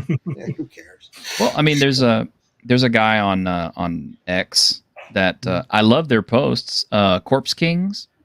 And it looks like a really, really cool game, but it's like I keep asking, when are you going print on demand? Because I need a physical copy in my hands. And Grim and I both, we do, I do unboxings. He does actual reviews of physical print media. So, what are we going to do? Just start, reviewing the digital stuff with the digital watermark all over it with our names and stuff? And Joe, you're right. Some of the older stuff, when they try to convert it into Kindle, does have errors. I mean, it just does. And it's just, you have to go through them very carefully and look at that stuff. Most e-readers don't cope well with graphics heavy stuff with PDFs. They're just not good at it. Yeah, I mean, I'm a fan of print, but if you watch my Twitter feed, I've been reorganizing my book collection and trying to put it into a little database so I don't go to Half Price Books and buy duplicates anymore, because I'm not saying that's ever happened, but okay, it's happened. And I think I'm maybe a third of the way through, and I'm up to like 460 of them or something. So yeah, I'm not the guy who's like, no, I'm never going to touch a print book. But even I have digital e-readers around the house. I've got so much print that literally the other day I finally had to break down and say, okay, look, I'm not using some of these books. I probably will never use some of these books. So I put a bunch of them stashed away in, nice protective boxes, put them away, and rearranged my shelf. So now I have the shelf of the holy Kevin Crawford, where I have all my Kevin Crawford books because I know I'm going to use those, and then all my other ones. Yeah, I mean, I have my dad's book collection now, which I've read most of his. So I got some paperbacks going back to the 40s and 50s now. You read some of those very carefully now. You can't be too rough with them. But I kind of never throw anything away, right? So I've kept stuff forever. So I've got stuff all the way back to I've got an autographed first edition copy of First Blood, which became the Stallone movie. Oh yeah. So I've got some pretty old ones. And being single, it was kind of funny. I'm divorced. I've been divorced a couple of years. I was dating somebody for a while who came over and looked at my books and was like, "So are you going to keep all these?" I'm like, "They were here before you. They'll be here after you." Yeah, I think I'm going to have to write. You're still here. I'm going to have to write Grimm into my will or something like that because I imagine I'm going to die before he will, and I don't want just anybody getting my books. So. Hey, my veins and things could pop any moment. You never know. Mine too. Ultra American TTRPG says you've actually talked to Corpse Kings about it. Said they're going to redo the format of the book before they go to print because a lot of us didn't like the landscape view. Yeah, I think I've heard him saying that he's been going to go back and redo it. I'm excited to, and I've told him, I said, hey man, I want to support you. I want to buy your book. As soon as you get it out into a POD, man, I'll have you on. We'll do an unboxing and everything. We'll go through the whole thing because there are a lot of independent game company creators out there who need to get more attention, more love, because despite Hasbro's best efforts to put WotC on to put Dungeons and Dragons on everything, there's other games out there. There's better games out there, and that's part of what this channel is to inform people of what they are. There is, but it's always going to suffer from that Uber Lyft problem, right? I mean, it came first. Yeah. It was huge. So you can say, "Oh, I'm playing D&D this weekend," and half the people think you're actually playing Pathfinder or something. But you say RPG, people think D&D. It's just the way it is. And I know Star Wars has a great RPG. Or did. I've still got it, the FAFSA version from the late 80s. Maybe it was Star Trek, one of those two. Star Trek is FAFSA. West End Games did Star Wars. Thank you. West End Games, best Star Wars. But yeah, it's I've got that. I've got somewhere around here. I have the Avalon Hill version of Rise and Decline of the Third Reich. So I've got some go back pretty far. Mainly because I'm old. So. Well, hey, I think we're all old here, man. I'm about to be 51. I think Grimm is 50. Pushing 50. I'm 52, so we're all in the same category. So we're all oldsters. Most of my audience is oldsters. So I will tell everybody this: if you're younger than in your 50s, being Gen X is weird because you felt like you were 30 when you were 22, and you're 50 and you still feel like you're 30, but your knees don't. True. Yeah. Very true.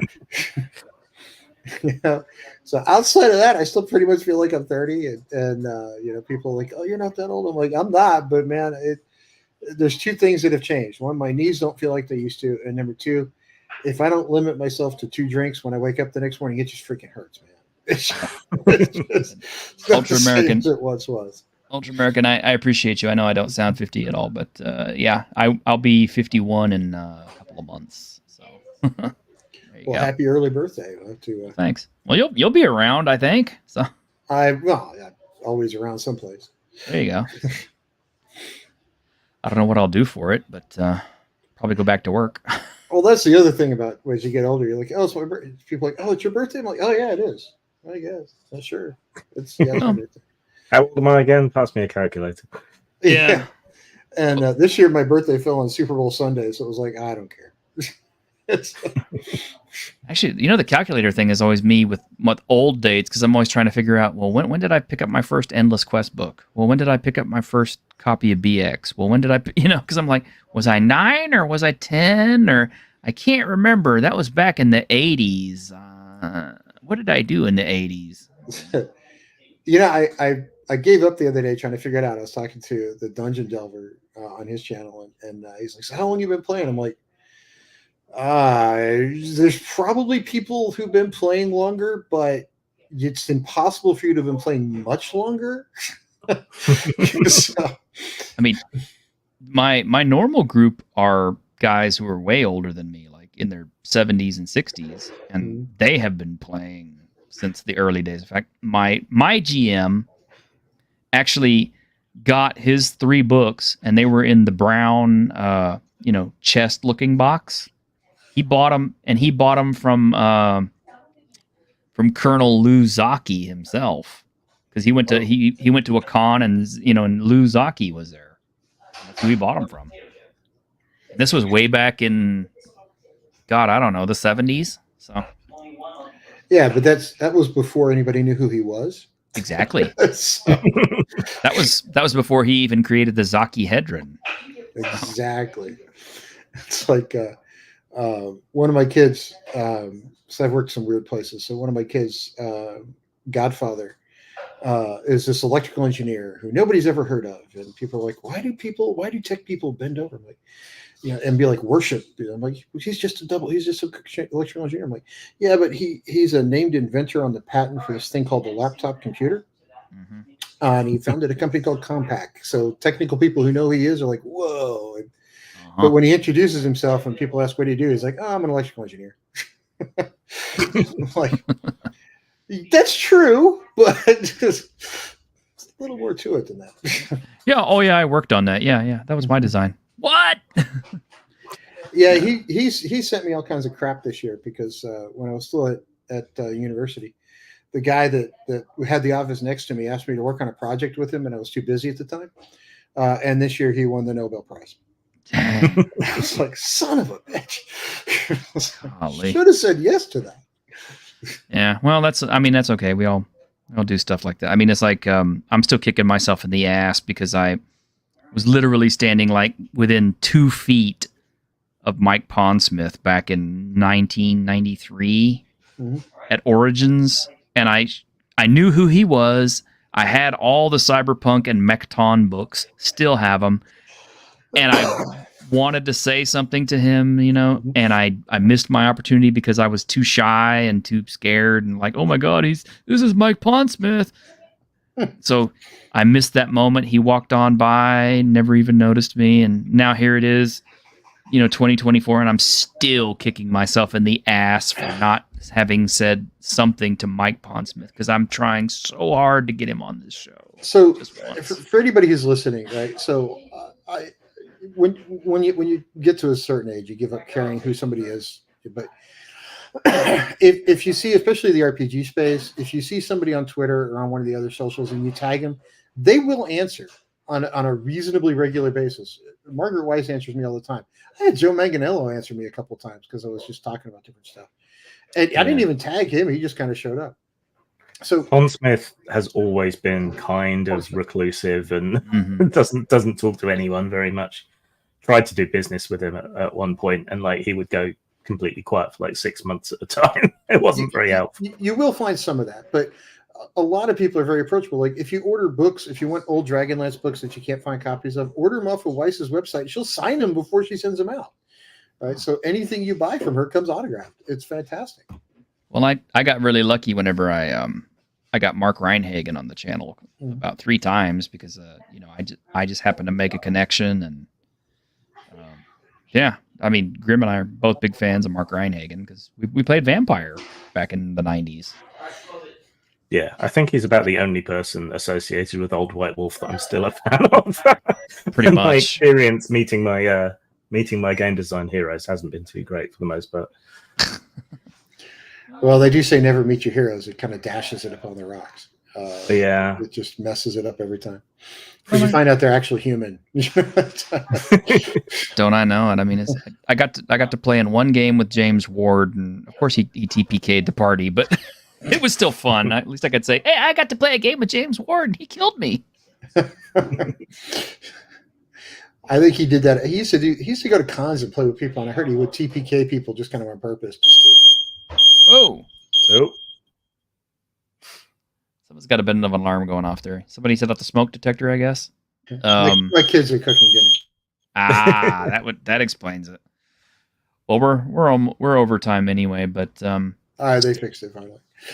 just to answer this question real quick because it's a good one. So, Ultra American TTRPG says, I thought about wanting to make a game, but what's the point when there's thousands to choose and play from? Well, that's not the point. The deal is making the game you want, the game that you like, customized to your personal parameters and specifications. And I mean, basically, it's just homebrewing.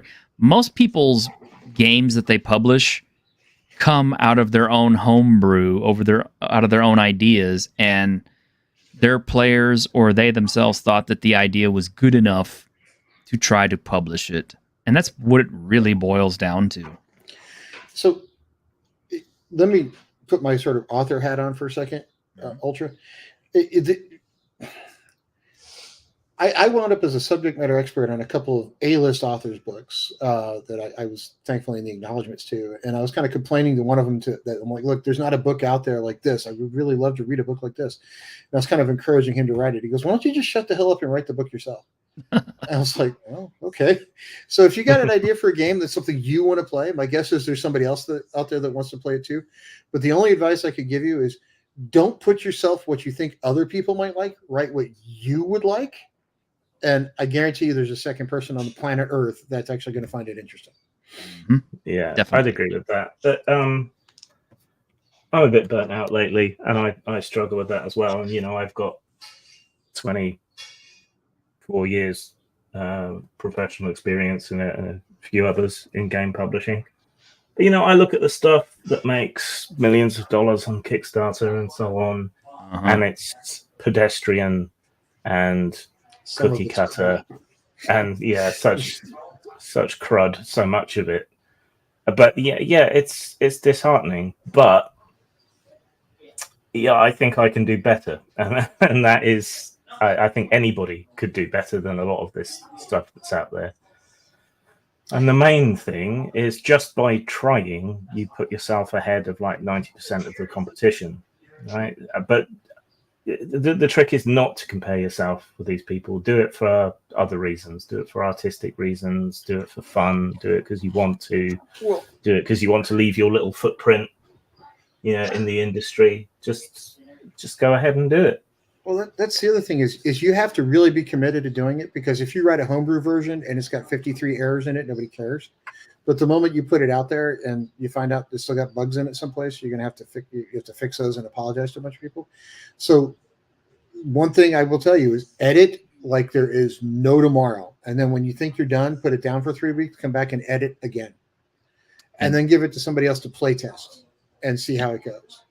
Don't forget that a lot of the popular games that still exist and have existed for all this time actually started out as homebrews or modifications. And I'm kind of looking at you, Kevin Symbieta. I'm pretty sure the Palladium fantasy role-playing game is D&D with the serial numbers filed off and some new wheels on it or something, But it pretty much is.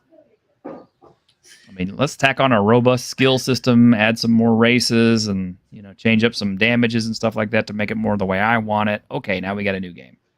So Engine Joe brings up a good point that you have a snowball's chance in hell publishing Dragonlance. You're exactly right. One of the people I've known through work for various reasons is or interacted with it for a while is this guy named Lord British. I don't know if any of you guys remember who he is. You mean the guy from Lord Ultima. British from the Ultima guy? Yeah. Wow. He tried to pull Dragonlance specifically out of Wizards of the Coast, and it ain't coming out. If he can't get the rights to do a video game on it, it's not coming out. He just wanted to collaborate and do something, and they were like, nope, we're going to keep control. So you're right. Some of that stuff's not coming out of there. Well, it's like I told people the other day on Twitter. It's like D&D, or I should say WotC, has all these IPs, and they're pulling all of them out and throwing them against the wall to see what sticks because they're desperate to try to make some money, and they know that they they fucked up when they kind of lost the oldsters. They know they fucked up with the OGL. So yeah. So they're doing anything they can to bring the older people back in like us and having us spend our money on their products because they're desperate. They see that they made a mistake. And that's one of the reasons why they keep putting all these legacy characters and unearthing all these old settings and stuff and trying to prop them up and say, look, here it is. It's Spelljammer, just like you remember it back when you were a kid. And it's not. And it's not even close. Yeah. And it's like, somebody was like, well, they'll never do Dark Suns. I'm like, I'll bet they will do Dark Suns. I bet they will. I bet they're going to be doing a lot in Ravenloft. I think that one thing's been sort of sitting there dormant for a while. Well, they might with the new edition, but I mean, it's like they dropped the ball with Fifth. I mean, they brought out. But I think Ravenloft, because it's crossover appeal into the video game space. I think Ravenloft is going to become a thing. I really do. Something tells me they're going to go that way because you got a lot of hack and slash dungeon games. You got a lot of stuff in the fantasy, sword playing, magic user space, but you don't have a lot in anything that would kind of qualify as Ravenloft. It's sort of a blank spot. So I have this feeling that in 6th edition, you're going to see Ravenloft come back as a thing. That would be kind of cool. I mean, I have all the old Ravenloft 2nd edition stuff that came out way back in the day, and I've still got it all collected up. And then I've got all the 3.0, 3.5 Ravenloft stuff that came out from White Wolf, and it's all sitting on my shelves, and I'm just like, these are my babies. I will not touch them. One of my favorites is the Ravenloft novel that actually has Lord Soth on it, and I've put it on Twitter a couple times. I'm like, is it Dragonlance? Is it Ravenloft? What the hell I remember that book. Yeah. Night of the Black Rose. Night of the Black Rose, yeah. Yeah. Kind of messed up, but the CEO wants to do Kara Tour. Oh, good luck with that. So the CEO of, I will tell you this. I've worked for big multi-billion-dollar companies before. The CEO of Hasbro wants to keep his job, so he needs to show growth every year. And if he thinks that will get him the 10% growth investors want, that's what he'll do. I mean, I have obviously I have Asian friends. It's kind of dumb to say, oh, I have friends who are Asian.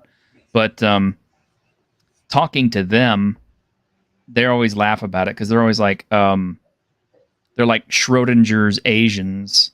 Because it's like, are they white or are they people of color? Because they're more accepted, being, successful and everything like that. So it's okay to lump Asians in with white because they're white adjacent. I saw that on Twitter the other day. Somebody was trying to tell me that Asians aren't a minority, that they don't count because they're too successful. I'm like, so if like a pile of white people are unsuccessful, do they count as a minority now? I mean, are we just calling it now a financial status? Or is that kind of what we've gotten to?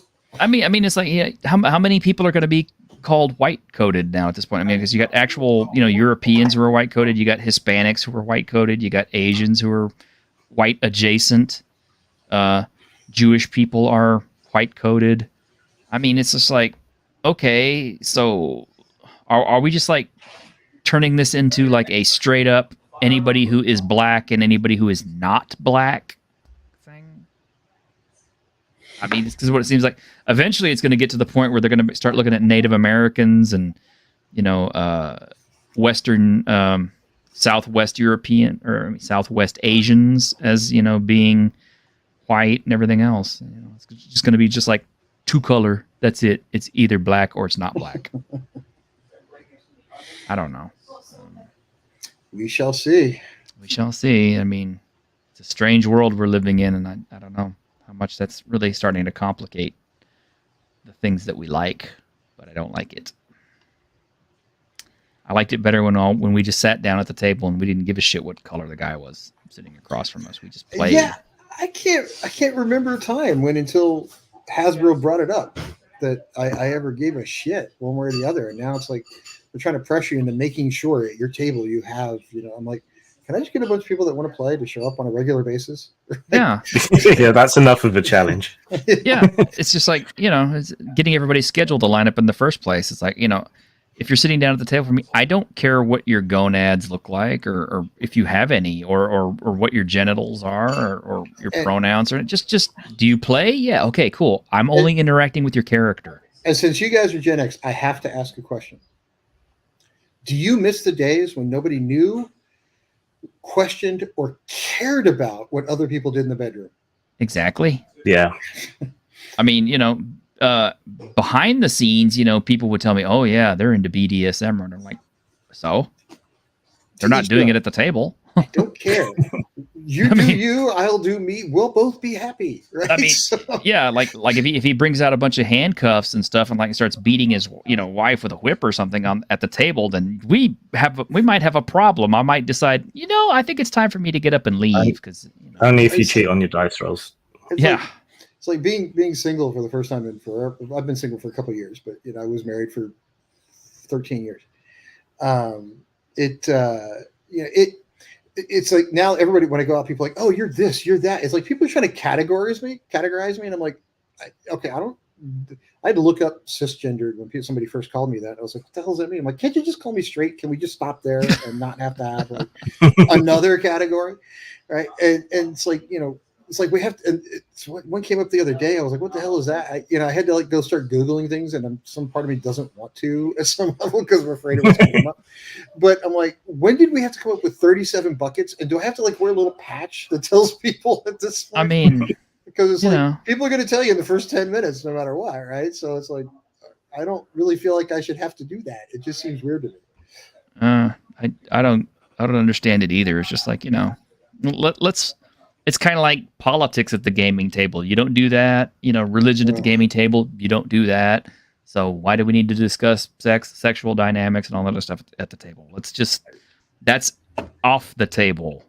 As a game master, that's like my one thing in life is like especially if there's kids playing, there's certain things you just don't do, right? But no matter what, we are not bringing politics to the table. I don't give a shit. That's about the only way you will ever be sent away from one of my games is if you start to bring politics into it. Yeah, I mean, the only thing I really want to argue with somebody at the table about is, who's better, Iron Maiden or Judas Priest? That's a good argument. Well, Iron Maiden, of course. Iron Maiden, definitely. Grim? Yes. There we go. It's like who's your top 5 guitar player? If you don't include both Prince and Joe Satriani on that list, you're just kidding yourself. Oh yeah, definitely. Steve Vai definitely goes in that category. And if you put James Hetfield in the top 5, I might have to kick you in the head because he's good at something, but he's not top 5 in guitar. No, he is not. I don't know how I feel about Yngwie Malmsteen. I mean, yes, he's technically very proficient, but I don't like what he plays. Top 10 has to any rational top 10 discussion has to include the lead guitar player. I'm drawing a blank on his name from In Living Color because that dude was amazing. God, what was that? I want to say his name was Rick, but the lead guitarist for Cheap Trick was fucking awesome too. Yeah. Prince, exactly. Prince is in my top 5. I mean, Prince played 11 instruments, man. It's like if you go down some of Prince's later albums, it's like written, produced, performed. It's like Prince. There's like nobody else in the loop on some of his later stuff. It's like Phil Collins' last 2 albums. If you look at the credits, it's like Phil, and there's like one other person or something. Rick Nielsen. Thank you, Malachi. Yes, thank you. Rick Nielsen. For Cheap Trick was awesome. Prince was one of those once in a millennia kind of musicians. It's like if you listen to his albums back to back, it's like, is he funk? Is he blues? Is he rock? It's like it's kind of whatever he felt like being that day. Where do you put Alex Lifeson? Alex, Rush is so weird. Rush is. I'm going to put him in the top 20, but Neil goes in the top 5. Okay, Neil Peart, of drummers, he goes in top 5. Okay. And Geddy Lee, anybody who can play bass, keyboards, and sing simultaneously, just gets honorable mention on any top 5 list, no matter what you do. There you go. But Alex, I think Alex had a career by sort of osmosis. Like he was good, but he wasn't fantastic. Okay. That's I can find 20 people better. Is he better guitar player than I am? Absolutely, by no small stretch of the imagination. But I'm not sure I'd put him in the same sentence as Prince. No, definitely not. I mean, I don't even know if he really compares to Slash, but Slash is one of those weird guys that everybody kind of discredits him, but like to this day, if you mention, hey, there's this place for you to play guitar, he's like, I don't give a shit if they pay me. I'm just going. He's like Dave Grohl, right? He just kind of shows up. Mm-hmm. And then of course there's Buckethead, who's just like in a class of his own. Yeah. Yeah, I grew up. I grew up with a uncle who was a big guitar player, so I got to learn real quick who all the good guitarists are. And then I found all the other ones that he never heard of because I started listening to all the Japanese stuff. So now I know guys like Sugizo. And so my dad was a piano player, so I can tell you all the good ones, but that's not nearly as cool as knowing all the good guitar players. Well, we're over 2 hours. I know Grim is gonna turn into a potato, so. I should stop the kids from burning the place down at some point. So. Probably. So we're going to stop for tonight. Thank you all very much for hanging out with us. Thank you very much, Tim, for being with us. It's been a lot of fun. I hope you had fun. No, it's fine. You should come on my channel sometime. We'll chat about something. Hey, invite me. I will be there. Sure. Yeah. And yeah, again, get Grim on because Grim he's a great person to have on your channel. I always want to do. I've been so my channel's sort of all over the map, right? So I do some books, some D&D, some science, some whatever. I might too. I might have to do an entire 1 hour video dedicated to let's rank the top 5 guitar players, the top 5 bass players, and the top 5 drummers. You know what makes it hard? You know what makes it hard though is trying to do something like that on YouTube is you want to play clips to illustrate how good they are, and that's where YouTube gets persnickety with copyright claims. Yeah, we'd have to kind of avoid that and just have it be more of a philosophical discussion. Imagine in your head, this is what it sounds like. But yeah, I mean, it's one of those things I've always wanted to do, and I may have to pull it together sometime. But I got to find some people that are hardcore music fans, so because guitar players alone is going to be tough. So. Yeah, and go give a subscribe to Tim's channel. Go check him out, and if you are not subscribed to this channel, which Rogue Scholar, are you subscribed? You better be. I hope so. Then please do, because I am so close to 1,000, and I just I'm struggling to get there. I'm fighting so hard to get there right now, and I can taste it, and I'm just not there yet. Once this posts, I'll link it over my Twitter. I've got 12,000 or something. Maybe we can pick up a few from there. Woo! That would be so nice. Thank you very much. No problem. All right, guys. Well, thank you all for hanging out with me today, and I hope you have a great rest of your day. Tomorrow, I will be playing Zombicide. I'll be running it for Grim and Company, so we'll see how that goes. Until then, y'all take care. Ciao.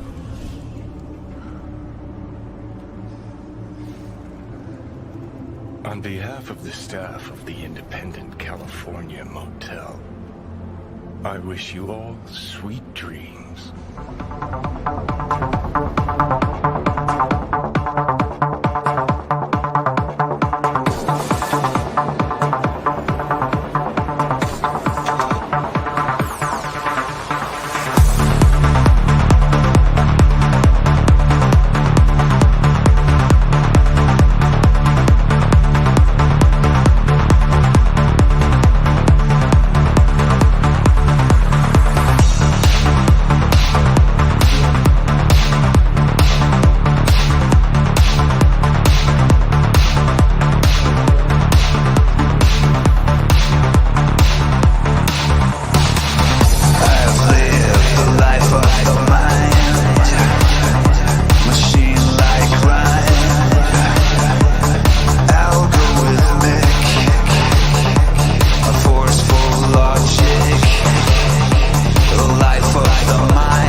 Wake the fuck up, samurai.